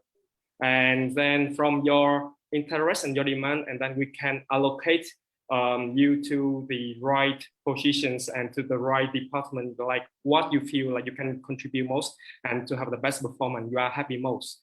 And of course, is if Fusion choose you, meaning we want you to become and continue with our Fusion members stars in the future, because we don't want to invest our 6 months to somebody and then they will contribute to another hotels. That is our philosophy. So when we choose the internship, we choose very carefully, like the real staff. And then after 6 months, they work with us. And then in the end of, aside, but out of the interview, and then I will share later. Yeah. So is there any question for us? Yeah, so far so good. Yeah. So thank you, Doc. Thank you very much for spending your time to have the interview with the Fusion Resort Work. I'm really appreciate for your time, and I'm really impressed with your CV and your experience before. And I just give you a few advice in the futures, if you even work with us or not. But keep your passions. Yeah.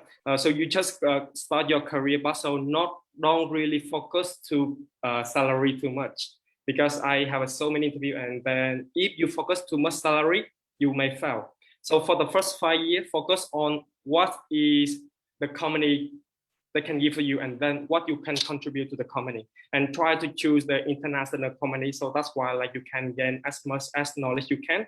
Yeah, and then after 5 years, when you have some knowledge, that is the time for you to promote yourself. You can join like that I'm remarkable. So that is the time for you to promote yourself. So like that, from that is the interviewer that will look at you, and then that is the time for you to save for your life, for the income. That is the time for you to earn. Yeah. So now first 5 years to learn, and then the next 5 years is to earn, because that is the time for you to have a family. Yeah. Okay. So thank you very much, and yeah, you have a great interview. If you apply to Fusion Resort Phú Quốc for the 6 months, and that is what we are looking for, why not? So maybe your teacher, Mr. Đức, will share the information later, and then you just feel free to apply. And then if we choose you in the Phú Quốc, do you have any problem to work on the islands? Yeah, I have no problem at all. I have no problem. You don't have any problem. Yeah, just give you a notice here, the islands life is very tough. We don't have any CGV. We don't have anything. The personal entertainment life is very tough. So by somehow you need to balance between work and life balance. So that is the difference when you work in the city. Yeah, but by somehow, if you really enjoy the environment, you enjoy maybe to try something new, that is a chance for you to try the islands life. I'm telling you, it's really interesting. Yeah. It's also a good chance for you to try. Yeah, and at Fusion Resort Phú Quốc, we are in the pioneer of the internship program. That is, we cover the accommodations and the meal plan for 3 days. Also, is we have a salary for our management training. But like I say, the interview is very difficult because if we choose you, meaning that we already 99% become of our staff, and the rest 1% is you. How you can perform for the next 6 months and to become our real staff. And like I said, during your management training, you can learn and you can earn, right? Yeah, so thank you very much, and have a good day. Thank you very much for your interviewing. It would be my honor. Yeah, thank you. Bye bye. Cảm ơn ứng viên Trần Tấn Đạt. Như vậy thì chúng ta có thể thấy được sự hài lòng từ nhà tuyển dụng đến từ Fusion Resort. Có thể là mình không cần phải nghe phản hồi, tại vì là những cái thông tin mà anh Quang Thịnh chia sẻ thì có thể là phần trăm mà Tấn Đạt trở thành một thành viên của Fusion Phú Quốc có thể là rất là sớm, đúng không anh Quang Thịnh? Vâng, hiện tại thì Thịnh chia sẻ là Fusion Resort Phú Quốc hiện tại vẫn đang tiếp tục tìm kiếm các cái vị trí cho management trainee và đặc biệt là cho cái team front office, để các bạn có thể được cross training tất cả các divisions và có thể và sau đó sẽ được nhận trực tiếp vào nhân viên chính thức. Thì với trường hợp của Đạt thì Thành rất là happy với cái performance trong cái interview của Đạt. Thì why not, thì Đạt có như Thành nói thì Đạt hãy gửi CV đến cho Fusion Resort Phú Quốc, và bởi vì tháng 11 này Fusion Resort Phú Quốc đang mở cửa và đang tiếp tục tìm kiếm là tầm 1 đến 2 vị trí front office management trainee ít nhất là 6 tháng. Thì hiện tại thì bên Fusion cũng có một bạn đang làm ở 1 năm và 6 tháng. Thì nếu như bởi vì thời gian cũng sắp hết, thì nếu như tiện thì Thành có thể chia sẻ những cái cảm nghĩ của các bạn internship cho các bạn sinh viên ở đây, và hãy apply tất cả các vị trí mà mình mong muốn đến với Fusion Resort Phú Quốc, và mình có thể sẽ trở thành đồng nghiệp. Thì nếu như tiện thì Thịnh có thể share cái screen này bây giờ, hoặc là tí nữa, thì Thịnh không biết là khi nào có thể tiện được. Thì anh Đức thì không biết là có chương trình hay là không. Chúng ta còn có một cái hoạt động rất nhỏ nữa thôi, để cho tất cả các vị khách mời mình có thể nhìn thấy thêm một cái khảo sát nữa để xem coi suy nghĩ của các bạn sinh viên như thế nào, và sau đó thì chúng ta sẽ chia sẻ những cái nội dung liên quan tới resort của mình cũng như là các cái cơ hội sắp tới. Xin mời cô Phương Linh. Dạ vâng, xin cảm ơn phần phỏng vấn online hết sức thú vị được diễn ra từ những diễn giả của chương trình, cũng như là sự xung phong của tất cả các bạn sinh viên của khoa du lịch trường Đại học Văn Lang ạ. Các bạn thân mến, để bước đầu tiên sau khi mình tốt nghiệp thì có chăng là chúng ta hy vọng, điều đầu tiên chúng ta mong muốn đó là sẽ tìm được một công việc ở đầu tiên. Tuy nhiên, để có thể phát triển bằng đường dài và bền vững với công việc đó thì chắc chắn là mỗi cá nhân chúng ta cần phải biết được chúng ta đang mong muốn và chờ đợi điều gì nếu như chúng ta có được cơ hội làm việc ở những công ty cũng như là tập đoàn lớn đó.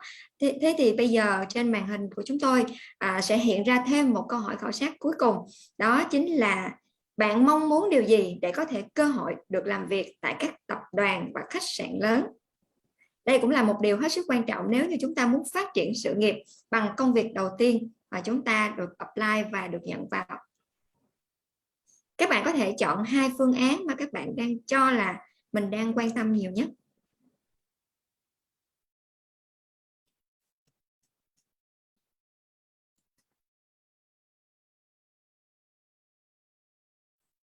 Một số gợi ý từ chương trình đưa ra đó là về môi trường làm việc tốt, hoặc là về mức lương cao, cũng như là các chính sách đãi ngộ hoặc là đào tạo nhân viên.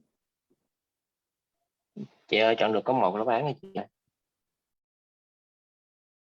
Dạ vâng, có thể là đâu đó do lỗi kỹ thuật. Vâng, và các bạn sinh viên hãy chọn cho mình một đáp án mà các bạn cảm thấy các bạn tâm đắc nhất.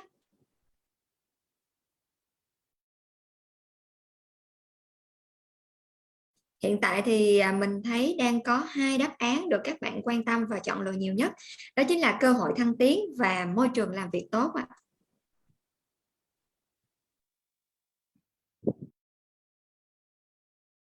Những chính sách còn lại, ví dụ như là chính sách đãi ngộ tốt hoặc là mức lương cao và chương trình đào tạo nghề, cũng là những đáp án mà các bạn đang quan tâm. Chúng ta đã có 160 phản hồi hơn rồi.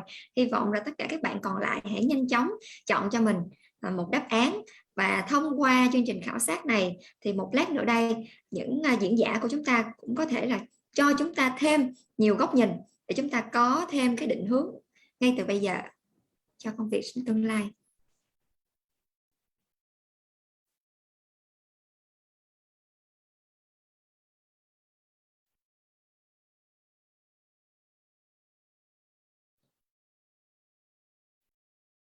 Và hiện tại câu trả lời đã lên đến 170 hơn rồi.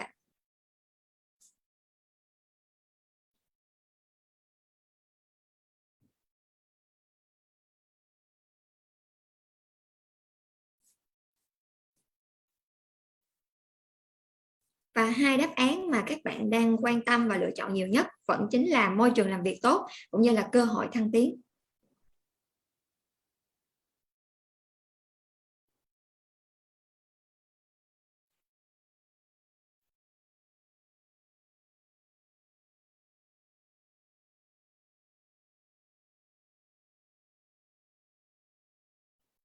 Vâng, và hiện tại thì tôi đang thấy màn hình không hiện thêm đáp án trả lời, và sau đây tôi xin phép mời sự trở lại của thầy Đức có thể là giúp các bạn sẽ hình dung cụ thể hơn về những mục tiêu này trong tương lai. Xin mời thầy.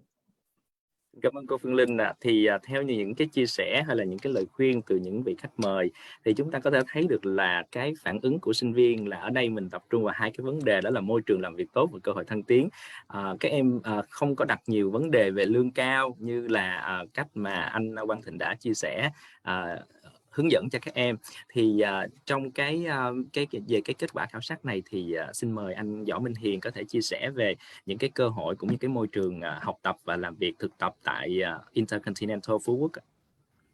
Vâng ạ, xin cảm ơn thầy rất là nhiều. Và qua cái phần tương tác để trả lời cái câu hỏi các bạn survey này thì Hiền cũng rất là ấn tượng là khi các bạn có cái định hướng rất là rõ ràng về cái các bạn mong muốn.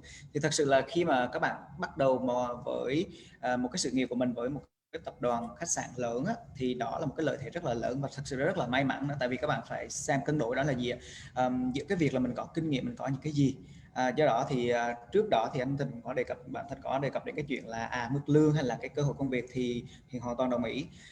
Cái vấn đề mà ở các cái tập đoàn lớn chẳng hạn như là ở ISG chẳng hạn thì cái môi trường được tạo ra nó là một cái môi trường thuần túy là nó hướng đến con người và nó đảm bảo cho cái cơ hội học tập và phát triển. Thì đối với các bạn á, thì nếu như mà có cái cơ hội mà làm việc cho ISG thì Hiền tin chắc chắn là các bạn sẽ rất là thích, tại vì tất cả mọi thứ đều rất là rõ ràng. Cái lộ trình thăng tiến hay là tất cả các cái chính sách đãi ngộ, hoặc đặc biệt là gì cái giá trị của con người. Hiền phải sử dụng cái từ này tại vì trước đó mình đã từng làm ở một số đơn vị, một số cái nơi thì mặc dù là có thể là ở tập đoàn quốc tế đi chăng nữa nhưng nó cũng sẽ có đâu đó có sự khác biệt nhau rất là rõ rệt. Thì riêng đối với ISG thì tập đoàn sẽ hướng đến cái giá trị phát triển người rất là nhiều. Và đây thì đối với các bạn thì nếu như có cơ hội thì hãy ứng tuyển để chúng ta có thể là bắt đầu bằng một cái nền tảng tốt. Tuy nhiên nói như vậy thì không hẳn là tất cả các bạn đều phải là đi vào các cái tập đoàn khách sạn lớn thì các bạn mới có một cái sự nghiệp tốt được. Ở đây thì Hiền muốn chia sẻ với các bạn đó là chúng ta có thể là cố gắng, và đôi lúc đâu đó chúng ta còn dựa vào cái sự may mắn nữa. Tại vì nếu như ai cũng apply hết cho tất cả các tập đoàn khách sạn lớn thì thật sự ra là những cái đơn vị khác thì làm như thế nào ạ, đúng không ạ? Thì quay trở lại đó là cái giá trị các bạn khi các bạn tích lũy trong quá trình các bạn học tập hoặc là các bạn đi làm thì đều là những cái giá trị mà sau này đều là những cái lợi thế cho các bạn khi các bạn chuyển hướng sang các cái tập đoàn khách sạn quốc tế. Thì đó là phần chia sẻ của Hiền. Xin cảm ơn. Xin cảm ơn anh Võ Minh Hiền. Xin mời chị Trân Nguyễn, chị có thể chia sẻ về những cái chương trình hoặc là những kế hoạch tuyển dụng trong tương lai tại The Westin của mình tại Cam Ranh không ạ? Trân không biết là sẽ có tiện không nếu mà Trân sẽ bao gồm luôn phần đó vào phần chia sẻ thông tin về khách sạn, hay là không biết thầy có muốn Trân chia sẻ ngay bây giờ không á? Xin mời chị Trân có thể chia sẻ luôn cái phần slide của bên phía mình đã chuẩn bị. Vâng, cảm ơn thầy.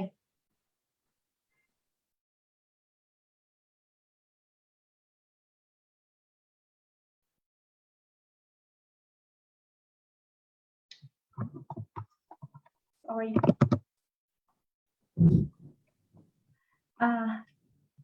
Như vậy Trân sẽ xin phép được bắt đầu giới thiệu luôn về khách sạn hiện tại của mình.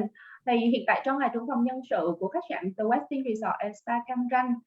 Phía bên dưới thì Trân có để cái thông tin liên lạc của mình là trân.nguyễn@westin.com. Nếu các bạn sau buổi này có những cái câu hỏi hoặc những thắc mắc hoặc bất cứ vấn đề gì liên quan tới vấn đề tuyển dụng, nhân sự hoặc các thông tin khác liên quan tới tập đoàn, Trân sẽ sẵn sàng chia sẻ với các bạn.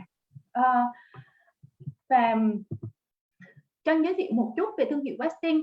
Có lẽ đối với các bạn sinh viên ở đây thì thương hiệu Westin nó hơi mới một tí, bởi vì hiện tại thì khách sạn Trân sẽ là khách sạn Westin đầu tiên tại Việt Nam. Westin nghe là hơi mới nhưng thực ra sẽ không mới, bởi vì đây là một thương hiệu thuộc tập đoàn Marriott International, là hiện tại là the World Largest Hotelier, tức là tập đoàn khách sạn lớn nhất thế giới, và nó có tất cả những cái thương hiệu mà các bạn nhìn thấy ở đây.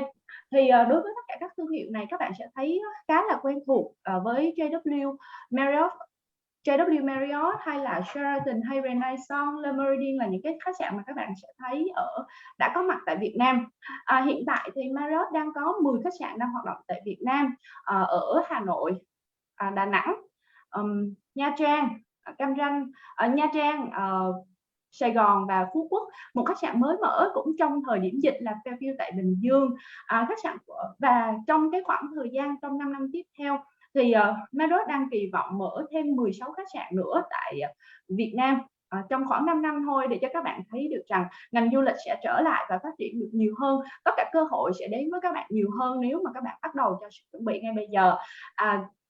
Rất mong là các bạn sẽ lấy cái cơ hội này, tức là ở trong một cái mùa mà người ta xem xét là khó khăn ấy, thì đó là cái thời gian rất tốt cho việc các bạn đào tạo và chuẩn bị. Giống như bạn Hiền nói, một trong những cái mà trong nghĩ rất quan trọng mà Hiền đã mention tới là về cái sự chuẩn bị, và không gì tốt hơn ở trong cái thời điểm này cho các bạn của sự chuẩn bị ha. Và nếu mà nói về Marriott thì Trân cũng giới thiệu sơ qua, bởi vì Marriott là một trong những tập đoàn lớn và được công nhận rất nhiều về cái môi trường làm việc. Trong năm 2021, dù là thế giới trải qua những cái khó khăn, thì Trân cũng chia sẻ với các bạn những cái giải thưởng về con người mà Marriott đạt được. Bởi vì tập đoàn Marriott là có một cái phương châm đối với con người cũng mới, đó là put people first, tức là cái giá trị đầu tiên của công ty là put people first. Bởi vì nếu mà không đầu tư vào nhân lực thì khách hàng của bạn sẽ không có thể vui được. Tức là nếu bạn đối xử tốt với nhân viên của bạn sẽ tự hài lòng, tự vui, và trong cái tâm trạng gọi là thoải mái đó, nhân viên của bạn sẽ có thể đem lại một dịch vụ tốt nhất cho khách hàng.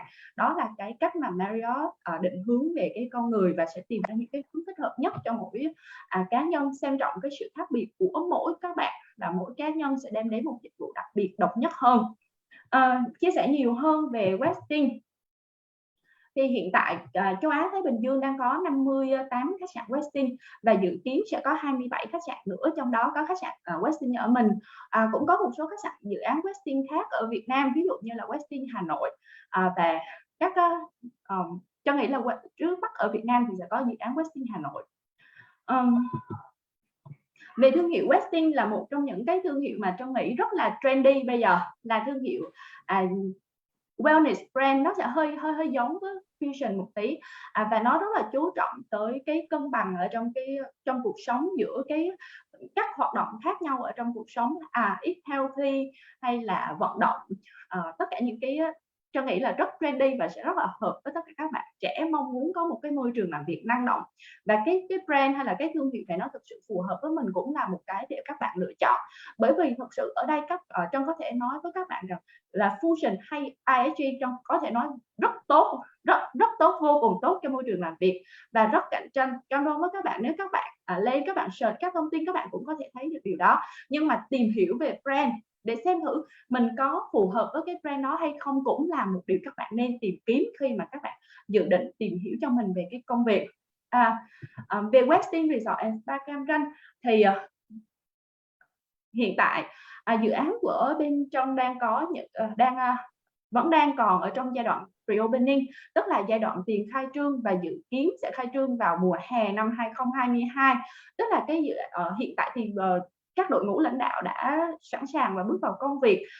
Tuy nhiên khi mà mở cửa khách sạn thì nó sẽ đòi hỏi rằng mình cũng phải nhắm vào giống như cái công việc của bạn thật làm ấy, tức là cũng phải nhắm xem thị trường sẵn sàng ở mức nào, và bên trong sẽ có những cái đáp ứng phù hợp với thị trường về cái khoảng thời gian mở cửa nhằm đem lại cái lợi ích tốt nhất cho khách sạn cũng như là về phía chủ đầu tư, những người đã đầu tư xây dựng cho khách sạn. Chính vì vậy thì hiện tại kế hoạch của bên trong thì đang là ở vào mùa hè năm 2022. Các vị trí cho công việc sẽ bắt đầu tuyển dụng vào đầu năm 2022, đặc biệt các vị trí mà nhân viên thì sẽ bắt đầu tuyển dụng vào sau cái khoảng thời gian Tết của 2022 ha. Khách sạn The Westin thì nằm trên vịnh Cam Ranh, là một cái vịnh biển rất là hoang sơ. Trân nghĩ nó cũng sẽ rất là hấp dẫn cho các bạn nếu các bạn nào thực sự yêu thích với môi trường này. Sẽ có 206 phòng tất cả, trong đó thì có 175 là phòng khách sạn, 12 suite và 19 villa. Bên trong có 4 cái venue khác nhau về nhà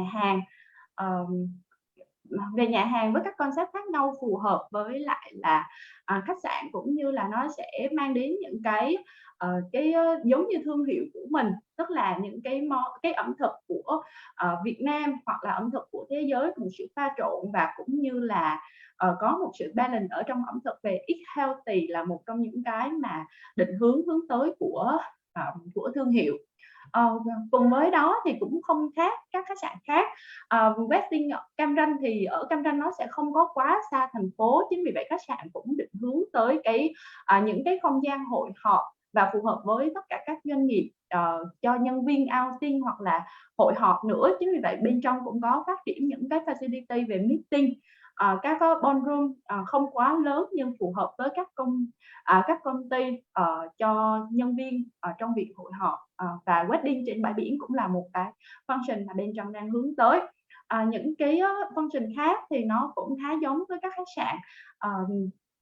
Về cái wedding workout hay là wedding spa, có một cái chương trình mà Trân nghĩ nó đặc biệt hơn, đó là Westin Sleep Heavenly Bath. Đó là một trong những cái chương trình rất đặc trưng của thương hiệu Westin nếu các bạn tìm hiểu về thương hiệu này. Bởi vì cái nhà sáng lập ra cái thương hiệu Westin và về cái Heavenly Bath ấy, thì người ta đã đầu tư rất là nhiều để nghiên cứu, và người ta nhận ra rằng một cái giấc ngủ tốt nó đem lại cái nguồn năng lượng rất lớn đối với một khách hàng. Chính vì vậy người ta đầu tư và đưa ra một cái sản phẩm là Heavenly Bath, hiện tại đang áp dụng cho thương hiệu Westin, và nó cũng là một cái mà bên trong đang hướng tới để mà mang tới những cái dịch vụ cho khách hàng. Còn dĩ nhiên rằng cái việc mà service của nhân viên là một trong những cái điểm cạnh tranh luôn luôn là lớn và hấp dẫn. Trên đây là những cái thông tin về Westin Resort and Spa Cam Ranh. Trong cũng chia sẻ sơ qua một tí như trong vừa chia sẻ về cái tuyển dụng thì bên trong hiện tại sẽ chờ tới cái giai đoạn tuyển dụng là sau Tết cho tất cả các vị trí trong tất cả các bộ phận của khách sạn. Và trong chia sẻ sơ qua về cái nhân viên hoặc là trainee, benefit của nhân viên hoặc là trainee thì dĩ nhiên là các bạn có allowance hoặc là salary cộng thêm bonus, đó là một phần rất là gọi là hiển nhiên của một nhân viên chuyên làm trong khách sạn. Nhưng mà trong nghĩ một trong những cái benefit lớn nhất đối với các bạn làm việc cho cái tập đoàn lớn, tập đoàn quốc tế giống như bên trong hay là IHG hay Fusion, đó là về cái training, cái định hướng của các bạn và cái sự phát triển của các bạn nếu các bạn nhận được những cái chương trình training từ phía tập đoàn. Basically các bạn sẽ có duty meal hoặc là uniform được provide bởi khách sạn. Bên trong cũng có accommodation, và accommodation bao gồm các dịch vụ laundry và cleaning service. Trong nghĩ thì ở Phú Quốc cũng sẽ có những cái dịch vụ tương tự. Và cái cuối cùng mà không kém phần hấp dẫn mà các bạn đã được thấy ở trong cái phần khảo sát vừa rồi, đó là career opportunity. Và đó là một trong những phần trong nghĩ nó là cái cạnh tranh lớn nhất mà các bạn cũng đang hướng tới và bên trong cũng đang mong muốn mang đến cho tất cả các bạn. Hy vọng là những cái thông tin này ở mức đó vừa đủ. Và Trân cũng chia sẻ thêm một tí, tức là không chỉ đối với khách sạn của Trân thì hiện tại thì 9 khách sạn khác, 10 khách sạn khác đang hoạt động của Marriott cũng có những cái nhu cầu về vấn đề tuyển dụng cũng như tuyển dụng các bạn thực tập sinh. Nếu các bạn có nhu cầu hoặc là muốn tham khảo thêm, các bạn cũng có thể gửi email đến Trân và Trân sẽ chia sẻ tất cả các thông tin của tất cả các khách sạn Marriott tại Việt Nam cho các bạn nữa. Cái phần trình bày của Trân thì chỉ đơn giản như vậy thôi. Cảm ơn các bạn đã lắng nghe. Cảm ơn chị Trân Nguyễn. Và bây giờ thì xin mời anh Quang Thịnh chia sẻ những cái thông tin cũng như là những cái chương trình phát triển tài năng tại Fusion Resort Phú Quốc. Vâng. Rồi, cảm ơn Đức và chị Trân đã vừa có chia sẻ thông tin. Thì Thịnh xin phép chia sẻ cái màn hình của phía bên Thịnh nhé.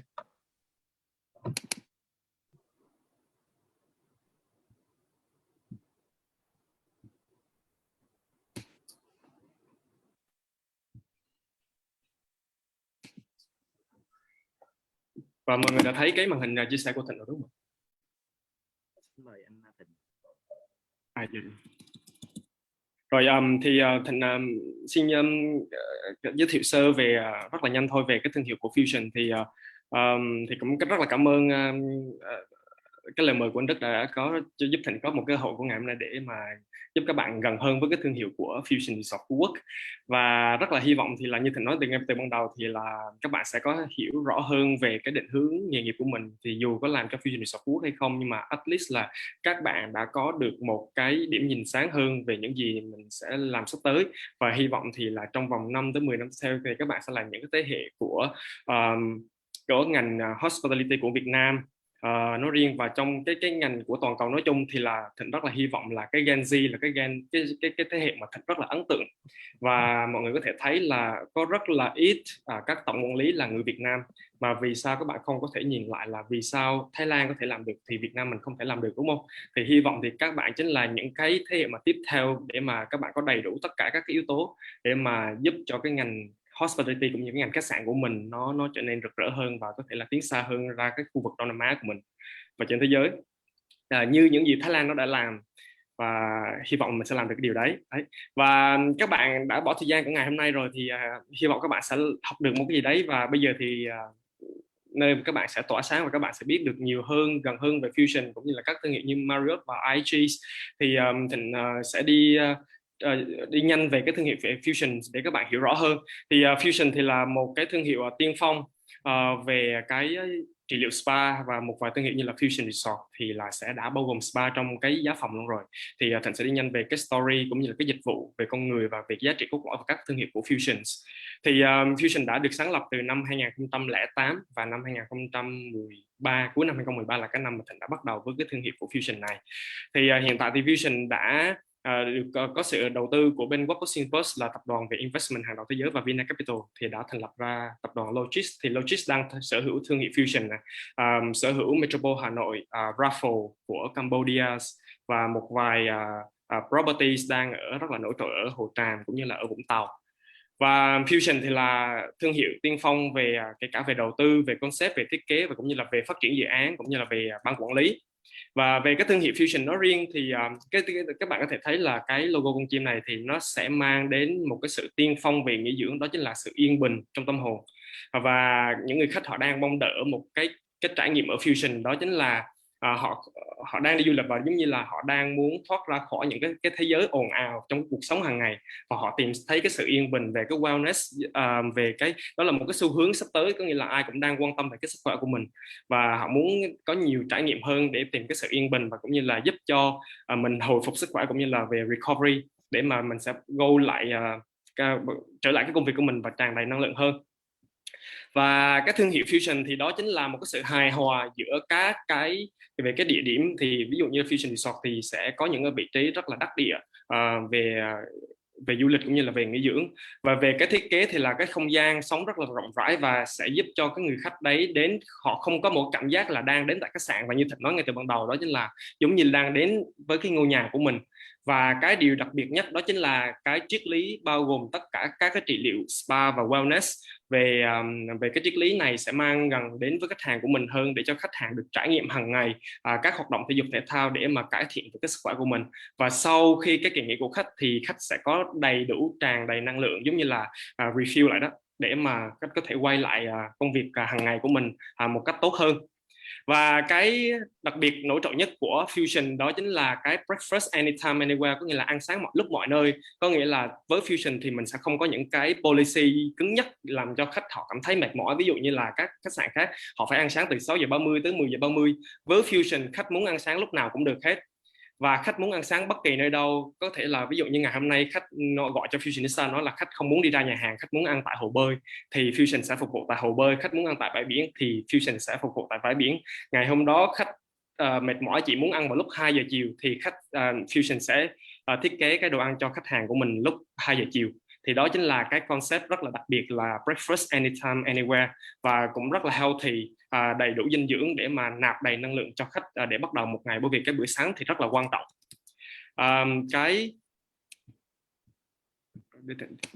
Và cái tiếp theo thì là cái nổi trội đó chính là spa inclusive concept, có nghĩa là tất cả các giá phòng ở trong cái thương hiệu Fusions thì đã bao gồm các cái trị liệu spa thiết kế dành riêng. Có thể là khách sẽ đặt các cái trị liệu về body massage hoặc là về massage chân hoặc là các cái trị liệu khác để mà khách có thể hồi phục lại cái thể trạng của mình. Và về cái core values của Fusion thì đó chính là về cái sự natural, originality và well-being. Thì mọi người thể thấy là kể cả cái người nhân viên của mình thì Fusion cũng luôn hướng đến những cái sự mộc mạc và cái sự chân thành nhất về cái, và cũng như là cái thái độ của tất cả người nhân viên đấy luôn luôn là niềm nở và đón những người khách như là những người nhà của mình để quay về lại với Fusion, và họ sẽ cảm thấy là đây là ngôi nhà và mình sẽ quay lại một lần để đi, và mình cảm thấy là thư thái nhất. Và về people thì Fusion thì có một cái nổi trội về Fusionista. Thì thương hiệu Fusion thì có Fusionista. Fusionista ở đây có nghĩa là tất cả các property của Fusion đều có Fusionista. Fusionista ở đây có nghĩa là các bạn có thể nghe từ butler, có thể là nghe từ concierge, có thể là nghe từ guest relations. Thì cái người Fusionista này chính là cái sự hài hòa của tất cả những cái yếu tố đấy, và mang một cái trải nghiệm cho khách hàng của mình đến gần với khách hàng hơn, và có nghĩa là giúp cho người khách họ sẽ có một cái chuyến đi và không cần nghĩ ngợi gì hết. Có nghĩa là hiện tại Fusion Resort Food đã có một ứng dụng là trợ lý ảo Fusionista. Trước khi, kể cả khi khách đặt phòng cho tới khi khách đến tại resort thì là khách đã được tương tác với đội ngũ Fusionista, và khách sẽ có những cái wow moment để ví dụ như là khách đi honeymoon hay là anniversary, hay là kể cả là vị khách đấy vừa có người con vừa mới đậu đại học chẳng hạn, thì Fusion Resort Phú Quốc sẽ thiết kế những cái kỳ nghỉ và để có những cái wow moment để cho khách họ sẽ có một cái kỳ nghỉ trọn vẹn nhất cho cái bởi vì sao họ đến với Fusion Resort đấy. Và Fusionista cũng là người tương tác với khách, gặp khách hàng ngày, dẫn khách đi tour, và cũng là mang cái concept lại gần với khách hàng hơn, như là về các cái sustainability, về chương trình của cộng đồng. Ví dụ như là Fusionista Fusion Resort Food hiện tại thì các bạn Fusionista sẽ dẫn khách đi tham quan các cái vườn. Thì hiện tại Fusion đang có Fusion Farm, thì là sẽ đi nhập trứng để mà mang vào, gọi là trong tương lai Fusion sẽ có là farm to table, có nghĩa là tất cả các trứng thu hoạch được thì sẽ mang vào bữa sáng cho khách hàng của mình. Và các cái vị khách nhí thì Fusion hay gọi là VIK, very important kids, thì tất cả các kids thì rất là important.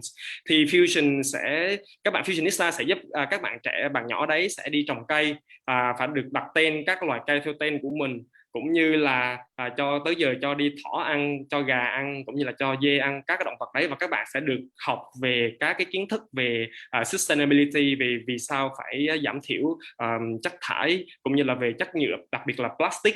Và các bạn hướng về nhiều hơn về, gọi là orientations, định hướng cho các bạn nhỏ đấy là hiểu rõ hơn về cái môi trường và tác hại của môi trường, và các bạn sẽ cảm thấy là tôn trọng cái môi trường sống của mình nhiều hơn. Thì các bạn nhỏ đấy là vừa nghỉ dưỡng nhưng mà cũng vừa đang học được một điều gì đấy, và ba mẹ cũng cảm thấy là thoải mái và không còn bị stress là vì sao con mình phải sử dụng iPad hay là hàng ngày. Thì triết lý của Fusion thì cũng rất là tập trung vào gia đình, có nghĩa là con happy thì tất nhiên người mẹ sẽ happy, và người mẹ happy thì tất nhiên người chồng cũng sẽ happy, và in the end là cả gia đình sẽ happy. Về thương hiệu của Fusion thì có Fusion Swiss, thì như các bạn ở Sài Gòn thì có thể biết được là Fusion Swiss Sài Gòn, và sắp tới thì sẽ có một cái thương hiệu luxury là Fusion Original, thì sẽ nằm những ở cái vị trí đắc địa tại Takashimaya. Còn hiện tại thì cũng đã có Fusion Resort, thì là đang có ở Fusion Resort Phú Quốc và Fusion Resort Cam Ranh, và trong tương lai thì sẽ có Fusion Resort Quảng Bình. Và Fusion Resort Retreat thì sẽ là một thương hiệu 6 sao, và Fusion đang tập trung sẽ có ở Phuket, Thái Lan. Và thương hiệu Maya Resort thì hiện tại cũng đang có ở Quy Nhơn, thì sẽ tập trung vào cái culinary, có nghĩa là khi đến Maya Resort thì sẽ không bao gồm spa, nhưng mà sẽ bao gồm các bữa ăn và đặc biệt của truyền thống của địa phương đấy. Và một vài thương hiệu By Fusion như là đang có mặt ở suối nước nóng ở Huế. Và sắp tới thì cũng có cái thương hiệu Hive, thì sẽ nằm ở các cái khu công nghiệp ở Bình Dương. Giống như Trang có chia sẻ là có Marriott Fairfield ở Bình Dương đấy, thì sẽ có Hive ở Bình Dương, thì cũng tập trung vào cái phân khúc là các cái khu công nghiệp. Và hiện tại Fusion cũng đang có thương hiệu Glow, thì đó là cái thương hiệu tập trung nhiều ở Thái Lan, và sắp tới thì là sẽ có ở Glow Nha Trang và Glow Hà Nội. Thì hiện tại project thì là cả resort, cả chủ Fusion thì hiện tại đã có hơn 2.000 nhân viên. Sắp tới thì trong vòng 5 năm tới thì sẽ gấp 5 cho tới gấp 10 lần, bởi vì là sẽ có sự sáp nhập của các cái chủ từ Thái Lan cũng như là từ Indonesia. Thì các bạn hiện tại có thể thấy là hiện tại tại Việt Nam mình đã có trải dài từ Quảng Bình, Đà Nẵng, Sài Gòn, Bình Dương, Vũng Tàu và cũng như là Phú Quốc, tất cả các cái địa điểm highlight về travel destination ở Việt Nam của mình. Rồi thì mình sẽ lướt sơ về Fusion Swiss, By Fusion và Maya. Rồi sắp tới là những hình ảnh thực tế của Fusion Original tại Sài Gòn, và Hive ở Bình Dương, và Glow Thái Lan. Và đây là Fusion Resort Phú Quốc. Thì Fusion Resort Phú Quốc là một platform của Fusion Resort mang dòng ultra luxury về wellness. Như các bạn đã biết về cái đặc biệt về cái thương hiệu wellness, và cũng như là tất cả các villa là private villas có sự hài hòa giữa rừng núi, biển và sông. Thì các bạn có thể thấy hình ảnh thì nó đã rất là yên bình rồi. Và để các bạn hiểu rõ hơn thì về cái chương trình internship sắp tới của Fusion Resort như thế nào thì mô tả không thì nó không có đủ. Thì Thành nghĩ thì qua cái video này các bạn sẽ thấy được hai cái bạn vừa rồi đã trải qua cái chương trình internship, và hai bạn này Thành cảm thấy là rất tự hào vì các bạn cũng riêng bạn Nghi thì đã vừa được ký hợp đồng chính thức tại Fusion Resort Phú Quốc và sẽ tiếp tục cái career path của mình tại Fusion Resort Phú Quốc. Và sau video này thì các bạn sẽ hiểu hơn các cái chương trình hiện tại, mặc dù trong chương trình Covid nó đang ảnh hưởng rất là nhiều, nhưng mà làm thế nào để mình keep được cái motivation và trong tương lai thì nó sẽ như thế nào nhé. Xin chào mừng các bạn đến Fusion Resort Phú Quốc. Mình là Bảo Nghi, là sinh viên của trường Đại học Hoa Sen và hiện tại mình đã là Fusionista tại đây. Thì may mắn là vào tháng 11 này mình được làm nhân viên chính thức sau khi kỳ thực tập của mình kết thúc. Mình đã ở đây được hơn 7 tháng rồi. Và mình có thể nói là cái trải nghiệm của mình ở đây là một trải nghiệm có 102 và mình sẽ không bao giờ quên được. Thì mình khoảng 3 tháng đầu tiên khi mình làm việc ở đây, các anh chị giao cho mình những cái công việc như là một nhân viên chính thức luôn. Và chính vì cái việc đó thì mình đã có thể học hỏi này và trải nghiệm được rất là nhiều những cái công việc ở trong cái ngành dịch vụ này. Nhưng mà sau đó 3 tháng thì dịch Covid-19 bùng phát. Thì tuy là bùng phát như vậy thôi, nhưng mà trình vẫn rất là tạo điều kiện để cho mình làm việc cũng như là sinh hoạt, như việc là cho mình sử dụng những cái cơ sở vật chất ở đây như là hồ bơi nè, như là các khu vui chơi của Fusion, và còn tạo ra rất là nhiều các hoạt động cho mình nữa. Và quan trọng hơn hết á, là những cái anh chị mà trong bộ phận tiền mạnh của mình á, thì luôn luôn tạo ra những cái buổi team building nè, giúp gắn kết tất cả mọi người và giúp cho tụi mình không cảm thấy lạc lõng trong cái mùa dịch này.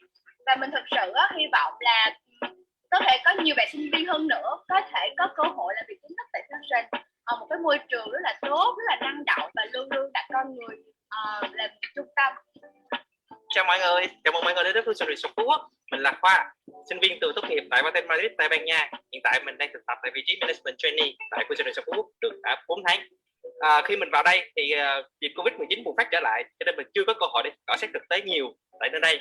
Tuy nhiên, Fusion Resort Phú Quốc nói riêng và nói chung và bộ phận tiền sảnh nói riêng đã hỗ trợ trang bị kiến thức đầy đủ cho mình, cũng như có cơ hội để trải nghiệm các cơ sở vật chất tại đây một cách đầy đủ nhất.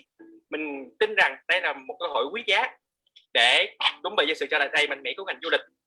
Fusion Resort Phú Quốc luôn quan tâm tới nhân viên bằng cách tạo ra nhiều hoạt động trong thời kỳ không có khách để họ bớt buồn chán.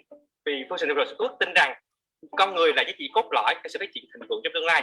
Đây là một nơi tuyệt vời, mình tin vào điều đó và mình hy vọng rằng các bạn sẽ có cơ hội trải nghiệm giống như mình tại Fusion Resort Phú Quốc trong tương lai.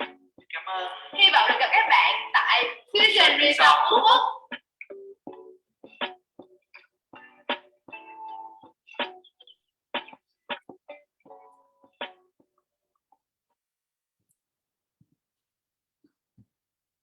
Xin chào. Và rồi đó thì là vừa rồi là đó là những cái chia sẻ của cái kinh nghiệm của các bạn các bạn Fusion Management Trainee tại Fusion Resort Phú Quốc trong những chương trình của Fusion, cũng như là theo cái chia sẻ của anh Đức trước đấy về các cái câu hỏi thì Thịnh chỉ tóm gọn lại các cái câu hỏi chung thôi, bởi vì các bạn sẽ có những cái câu hỏi rất là nói chung thì nó sẽ chung về những cái Thịnh đã chất lọc thành có rất là nhiều câu hỏi, nhưng mà Thịnh đã chất lọc thành tất cả các chủ đề tóm gọn lại thôi để cho các bạn hiểu được và các bạn sẽ có được cái job ngay.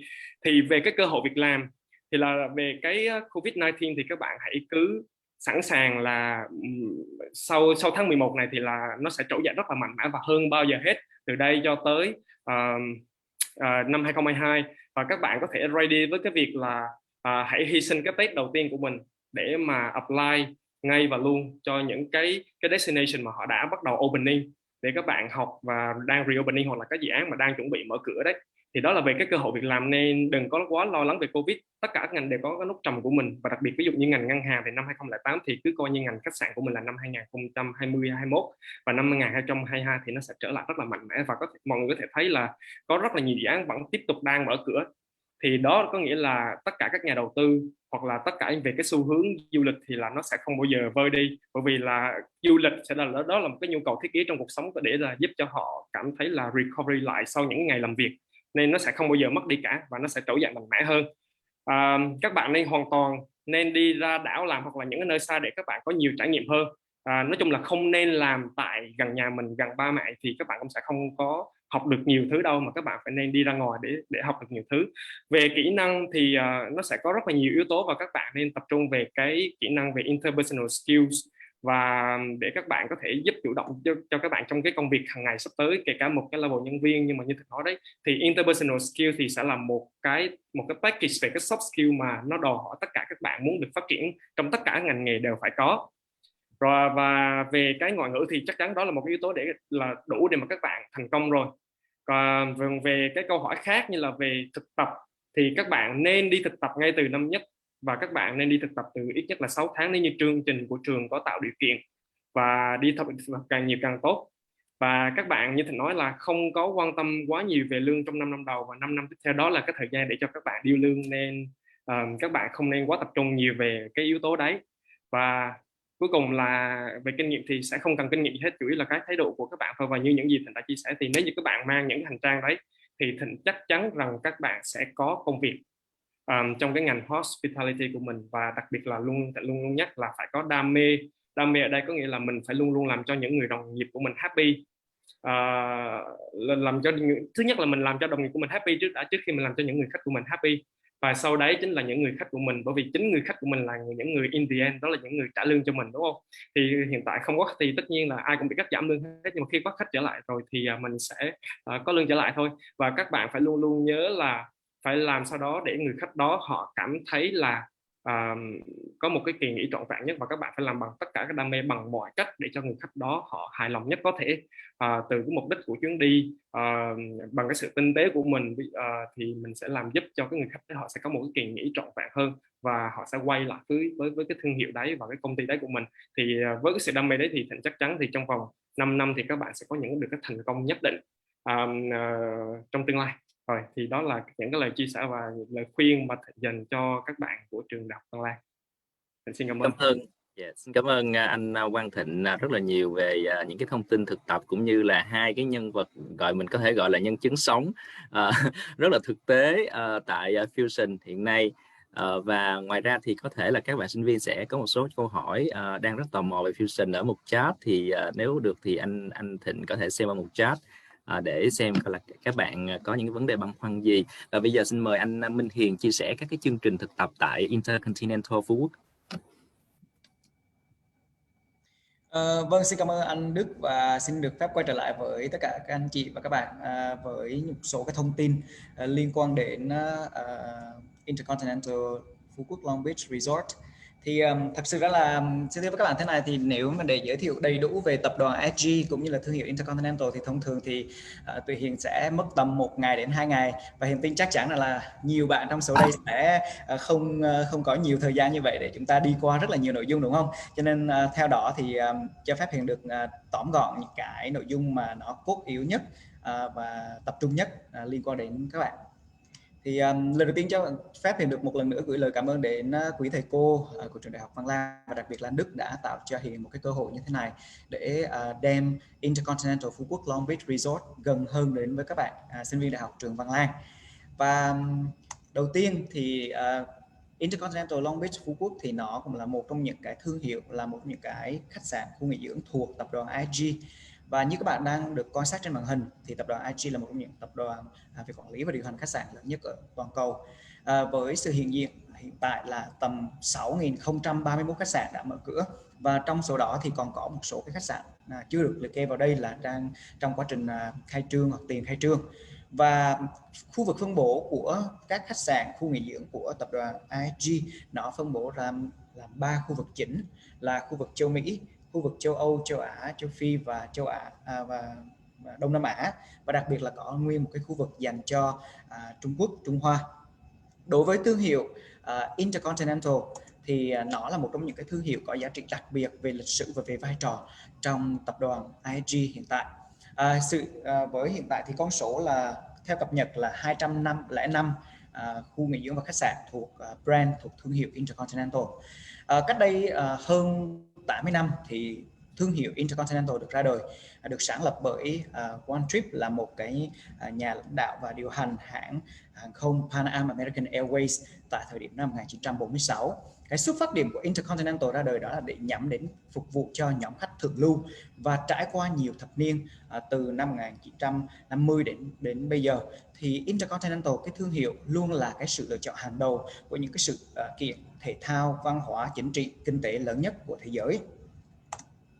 Và Intercontinental thì nó thuộc phân khúc luxury và lifestyle, nó là nằm trong cái phân khúc cao nhất của các khách sạn và khu nghỉ dưỡng của tập đoàn IHG. Ngoài ra thì trong cái phân khúc này còn có một số khách sạn khác mà ở Việt Nam chúng ta cũng có, như là Six Sense hay là gần nhất như là Regent và khách sạn Intercontinental là hai khách sạn nằm trong cùng khu vực trên đảo Phú Quốc hiện tại. Và đặc biệt hơn nữa đó là gì ạ? Là cùng chung chủ đầu tư Beam Group. Ở đây là một số hình ảnh về một số cái khách sạn khu nghỉ dưỡng tiêu biểu của Intercontinental trên thế giới. Và ngoài ra thì ở Việt Nam chúng ta cũng có một số cái khách sạn khu nghỉ dưỡng mà nó ghi dấu ấn rất là lớn ở tầm quốc tế.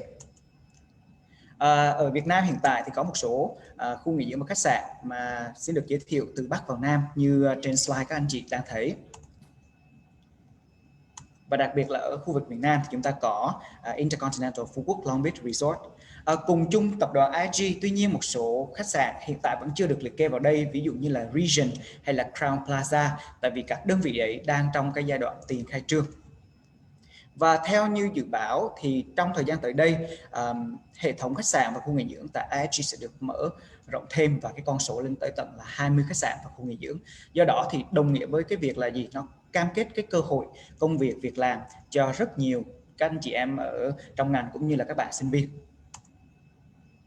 Và chào mừng các bạn đến một lần nữa đến với Intercontinental Phú Quốc Long Beach Resort, khu nghỉ dưỡng sang trọng dành cho gia đình nằm tại đảo ngọc Phú Quốc.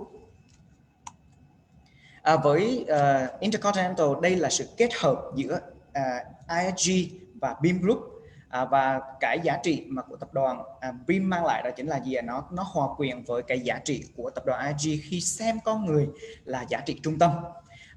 Đối với Beam thì Beam xác định rằng là gì ạ? Đây chính là nơi kiến thức trở thành giá trị, và đó cũng là cái lý do vì sao trong suốt thời gian vừa qua, mặc dù bị ảnh hưởng bởi dịch rất là nhiều, ảnh hưởng tác động lên cái nền kinh tế chung và đặc biệt là đối với khối ngành khách sạn, trong đó có Intercontinental Phú Quốc Long Beach Resort. Tuy nhiên các cái hoạt động về đào tạo, các cái hoạt động về gắn kết nhân viên hiện tại cái ở đơn vị nó vẫn được diễn ra ở cái mức là tốt nhất có thể. Có thể tự hào được xem là Intercontinental Phú Quốc Long Beach Resort là một trong những cái khách sạn, một trong những đơn vị hàng đầu của đảo ngọc Phú Quốc xét về mặt chính sách quyền lợi cho nhân viên và đặc biệt là cơ hội đào tạo. Trong thời gian vừa qua thì Hiền cũng rất là vinh dự khi được giới thiệu đến tất cả các anh chị, đó là khách sạn khu nghỉ dưỡng Intercontinental Phú Quốc Long Beach Resort đã giành được một số cái giải thưởng về du lịch quốc tế, điển hình như là khu nghỉ dưỡng dành cho gia đình sang trọng dẫn đầu Việt Nam, khu nghỉ dưỡng dành cho gia đình sang trọng hàng đầu châu Á, và đặc biệt là Han Heritage Spa là một cái spa sang trọng ở trên mặt nước, mà như các bạn đã nhìn thấy ở phần ảnh bìa lúc đầu thì đó là một cái kiến trúc rất là đặc trưng, mang cái hình dáng của Việt Nam, mang cái văn hóa của Việt Nam, được thiết kế bởi kiến trúc sư Võ Trọng Nghĩa. Thì hy vọng rằng là sẽ được chào đón tất cả các bạn đến với Intercontinental Phú Quốc Long Beach một cái ngày gần đây, để các bạn có cái cơ hội khám phá nhiều hơn, nhìn tận mắt, bắt tận mặt những cái hình ảnh rất là đẹp, rất là điển hình của khách sạn chúng tôi. Và đặc biệt là ở khách sạn Intercontinental thì có một cái bar gọi là bar in 360 độ, thì là nơi ngắm hoàng hôn cao nhất và đẹp nhất ở Phú Quốc. Bây giờ chúng ta chuyển sang đến một cái phần mà Hiền tin chắc chắn là các bạn rất là quan tâm, đó là cái cơ hội về thực tập và nghề nghiệp tại Intercontinental Phú Quốc Long Beach Resort. Thì như các bạn thấy ở trong hình thì đây là những cái hình mà Hiền tổng hợp được qua các cái lần mà Hiền tổ chức cái gọi là tốt nghiệp, lễ tốt nghiệp dành cho các bạn thực tập. Thì như là một cái phần cam kết để đầu tư phát triển về giá trị con người đối với chương trình IHG Academy, thì Intercontinental Phú Quốc Long Beach Resort cam kết là nhận các cái gọi là tạo điều kiện nhận thực tập sinh từ các đơn vị trường học và các cái cơ sở dạy nghề, để tạo cho các bạn cái môi trường nơi các bạn có cái trải nghiệm thực tế, bên cạnh cái việc là các bạn sẽ được tham gia học hỏi và trao đổi kinh nghiệm, cũng như là mình có cái cơ hội để thực nghiệm những cái kiến thức mình học ở nhà trường so với thực tế nó như thế nào. Và đó cũng là một trong những cái bước để các bạn chuẩn bị cho cái hành trình chính thức khi các bạn đi xin việc. Thì ở đây thì các bạn sẽ có cái cơ hội để thực tập và làm việc tại các bộ phận. Nó không chỉ đơn thuần bị bó hẹp trong các bộ phận vận hành, mà ngoài ra ở tại đơn vị của Hiền đang làm thì còn có là mở rộng sang các cái đơn vị khác, chẳng hạn như là Sales and Marketing, bộ phận nhân sự và bộ phận tài chính. Thì đó là những cái bộ phận mà Hiền tin chắc chắn là các bạn ở đây hẳn là các bạn sẽ ít nghe về cái cơ hội này. Tuy nhiên thì ở Intercontinental Phú Quốc Long Beach Resort chúng tôi mở rộng cái phạm vi ra như vậy, tại vì chúng tôi tin chắc chắn rằng với cái hệ thống đào tạo và hệ thống giúp đỡ cho các bạn ngay từ đầu, khi các bạn là chưa có bao giờ đi vào trong cái môi trường làm việc thực tế, sẽ có những cái hướng dẫn và có những cái khung mà hướng dẫn nhất định để các bạn làm quen với công việc. Và đối với các bạn trainee, khi các bạn đến với đơn vị Intercontinental Phú Quốc Long Beach Resort thì các bạn sẽ được những cái gì? Đầu tiên đó là cái Smart Start, là một cái chương trình được hệ thống về cái các cái hoạt động, các cái topic, các cái chủ đề mà các bạn sẽ được tham gia học tập và rèn luyện, cũng như là trải nghiệm trong cái quá trình mà các bạn tham gia thực tập tại đơn vị. Thứ hai nữa đó là các cái khoản về hỗ trợ. Nói chung là một cái khoản hỗ trợ gọi là đủ để các bạn có thể là mua trà sữa hay là đi cà phê với bạn bè trong cái suốt thời gian mà các bạn ở đây cùng với chúng tôi. Và thêm nữa đó là gì? Cái khoản trợ cấp về chi phí đi lại. Hiện tại thì chúng tôi chia làm 3 khu vực, đó là khu vực Hà Nội, khu vực Sài Gòn và khu vực tại miền Trung. để có những cái hỗ trợ liên quan đến vé máy bay, thì mức hỗ trợ cao nhất là 3 triệu đồng dành cho các bạn sinh viên để các bạn có cái hỗ trợ về tài chính. Thì đây cũng là một trong những cái mức hỗ trợ mà Hiền tin chắc chắn là nó rất là cạnh tranh trên mặt bằng chung so với ở đảo Phú Quốc cũng như là so với những cái đơn vị khác ở Việt Nam. Đối với cái chế độ ăn uống cũng như là ký túc xá thì ở Intercontinental Phú Quốc Long Beach Resort thì chúng tôi có cái cơ sở vật chất rất là tốt và nó tương đương với tiêu chuẩn 3 sao. Các bạn được hỗ trợ ăn uống đầy đủ 3 ngày và phòng thì tối đa là chỉ có 4 người mà thôi. Theo đó khi các bạn vào ngày đầu tiên cùng với đơn vị thì các bạn đã được mua cái bảo hiểm tai nạn. Liên quan đến cái bảo hiểm y tế thì các bạn sẽ là tự chủ động về cái phần này. Về cái phần phương tiện và cái điều kiện làm việc thì công ty sẽ trang cấp cho các bạn, đặc biệt là công ty sẽ hỗ trợ về cái phần là xe bus để di chuyển từ ký túc xá sang khu nghỉ dưỡng, cách khoảng tầm 1,5 cây số. Cho nên là nếu như các bạn hôm nào mà có cao hứng ngẫu hứng muốn đi bộ thì chỉ cần mất tầm 10 phút là đi đến khu nghỉ dưỡng rồi. Còn không thì chúng ta chỉ cần là theo cái khung giờ, rất là nhiều khung giờ trong ngày để chúng ta đi từ khu nghỉ dưỡng đến khu ký túc xá và ngược lại. Thì đó là một số cái thông tin tổng quan liên quan đến chương trình thực tập sinh tại Intercontinental Long Beach Resort. Thì thực tế như thế nào và có những cái trải nghiệm như thế nào thì Hiền sẽ làm việc tiếp với phía đại diện nhà trường để có thể là cho các bạn những cái bức tranh toàn thể và tổng thể hơn. Nếu các bạn có cái thắc mắc nào thì các bạn đừng ngại quay trở lại với Hiền hay là trực tiếp ở nhà trường thông qua thầy Đức và các anh chị trong ban giám hiệu, thì cũng sẽ là cái đơn vị kết nối để hỗ trợ các bạn nhiều hơn. Về thông tin liên lạc thì các bạn có thể là tìm kiếm thêm thông tin qua cái trang web chính thức của khu nghỉ dưỡng, và đồng thời thì mình có cái email mình chia sẻ với các bạn ở trên đây. Tuy nhiên thì mình cũng rất là khuyến khích các bạn có thể là tập hợp tất cả các cái vấn đề hay là thông tin thông qua nhà trường để là cái đơn vị kết nối, thì nó sẽ thuận tiện hơn cho các bạn rất là nhiều.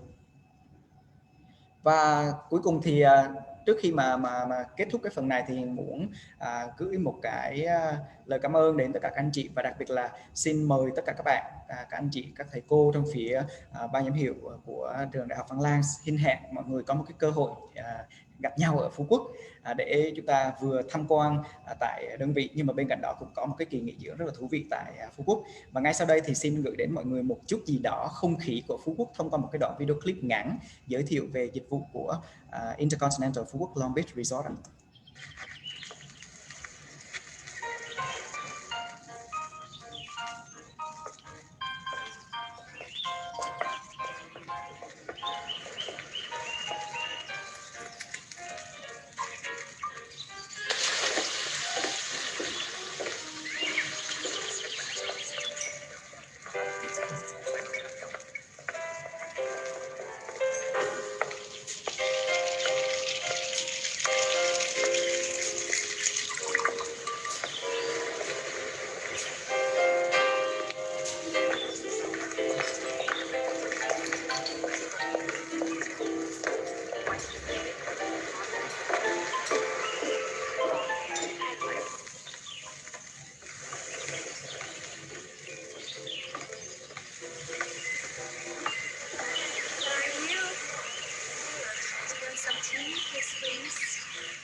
Vâng, và phần chia sẻ của Hiền liên quan đến đơn vị, liên quan đến tập đoàn IG và cái cơ hội thực tập tại đơn vị đến đây là xin kết thúc. Xin cảm ơn các bạn rất là nhiều đã quan tâm theo dõi, và hy vọng rằng là chúng ta sẽ kết nối với nhau trong cái thời gian ngắn nhất trong thời gian tới đây. Xin cảm ơn các bạn rất là nhiều.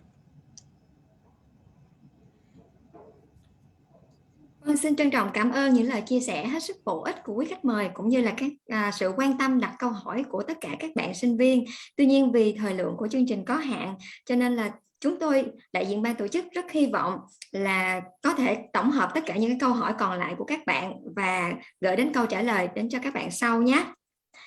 Và thông qua phần trình bày của ba diễn giả vừa rồi thì chúng ta cũng đã có thêm được nguồn thông tin để liên hệ với các doanh nghiệp sau này để có thể tìm hiểu thêm cụ thể hơn về những điều kiện về thực tập trong giai đoạn sắp tới, hoặc là về phần tuyển dụng, các bạn có thể liên hệ trực tiếp với các doanh nghiệp hoặc là liên hệ đến thầy Đức để làm cầu nối giúp cho chúng ta. Vâng, vì thời lượng chương trình có hạn cho nên chúng tôi xin phép được kết thúc chương trình tọa đàm với chủ đề bức tranh nguồn nhân lực và cơ hội phát triển sự nghiệp trong ngành du lịch đến đây. Chân thành cảm ơn tất cả quý vị khách mời đã dành thời gian quý giá đến tham dự chương trình và chia sẻ những điều hết sức hữu ích, thiết thực cho tất cả các bạn sinh viên khoa du lịch trường Đại học Văn Lang. Một lần nữa xin chân thành cảm ơn sự tham gia của quý thầy cô cùng các bạn sinh viên. Xin chúc toàn thể quý vị dồi dào sức khỏe, thành công và hạnh phúc. Trân trọng kính chào tạm biệt và hẹn gặp lại ở những chương trình tiếp theo ạ. Trước khi kết thúc chương trình thì rất mong là các bạn là sinh viên, quý thầy cô và quý khách mời có thể là chúng ta mở camera để lưu lại những bức ảnh lưu niệm cuối chương trình. Xin mời bộ phận kỹ thuật ạ.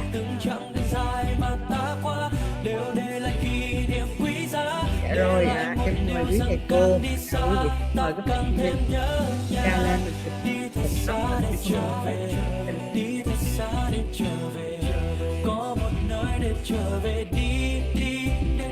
rồi ạ.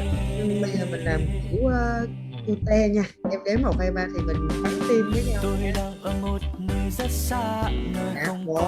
2, 3. Dạ rồi, thêm một tấm nữa. 1, 2, 3. Rồi dạ, em cảm ơn ạ.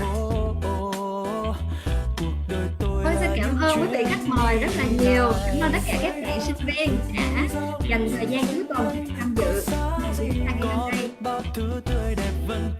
Cảm ơn anh Võ Minh Hiền, xin cảm ơn chị Trân Nguyễn và xin cảm ơn anh Quang Thịnh rất nhiều và hẹn gặp lại trong một dịp gần nhất. Xin cảm ơn rất nhiều.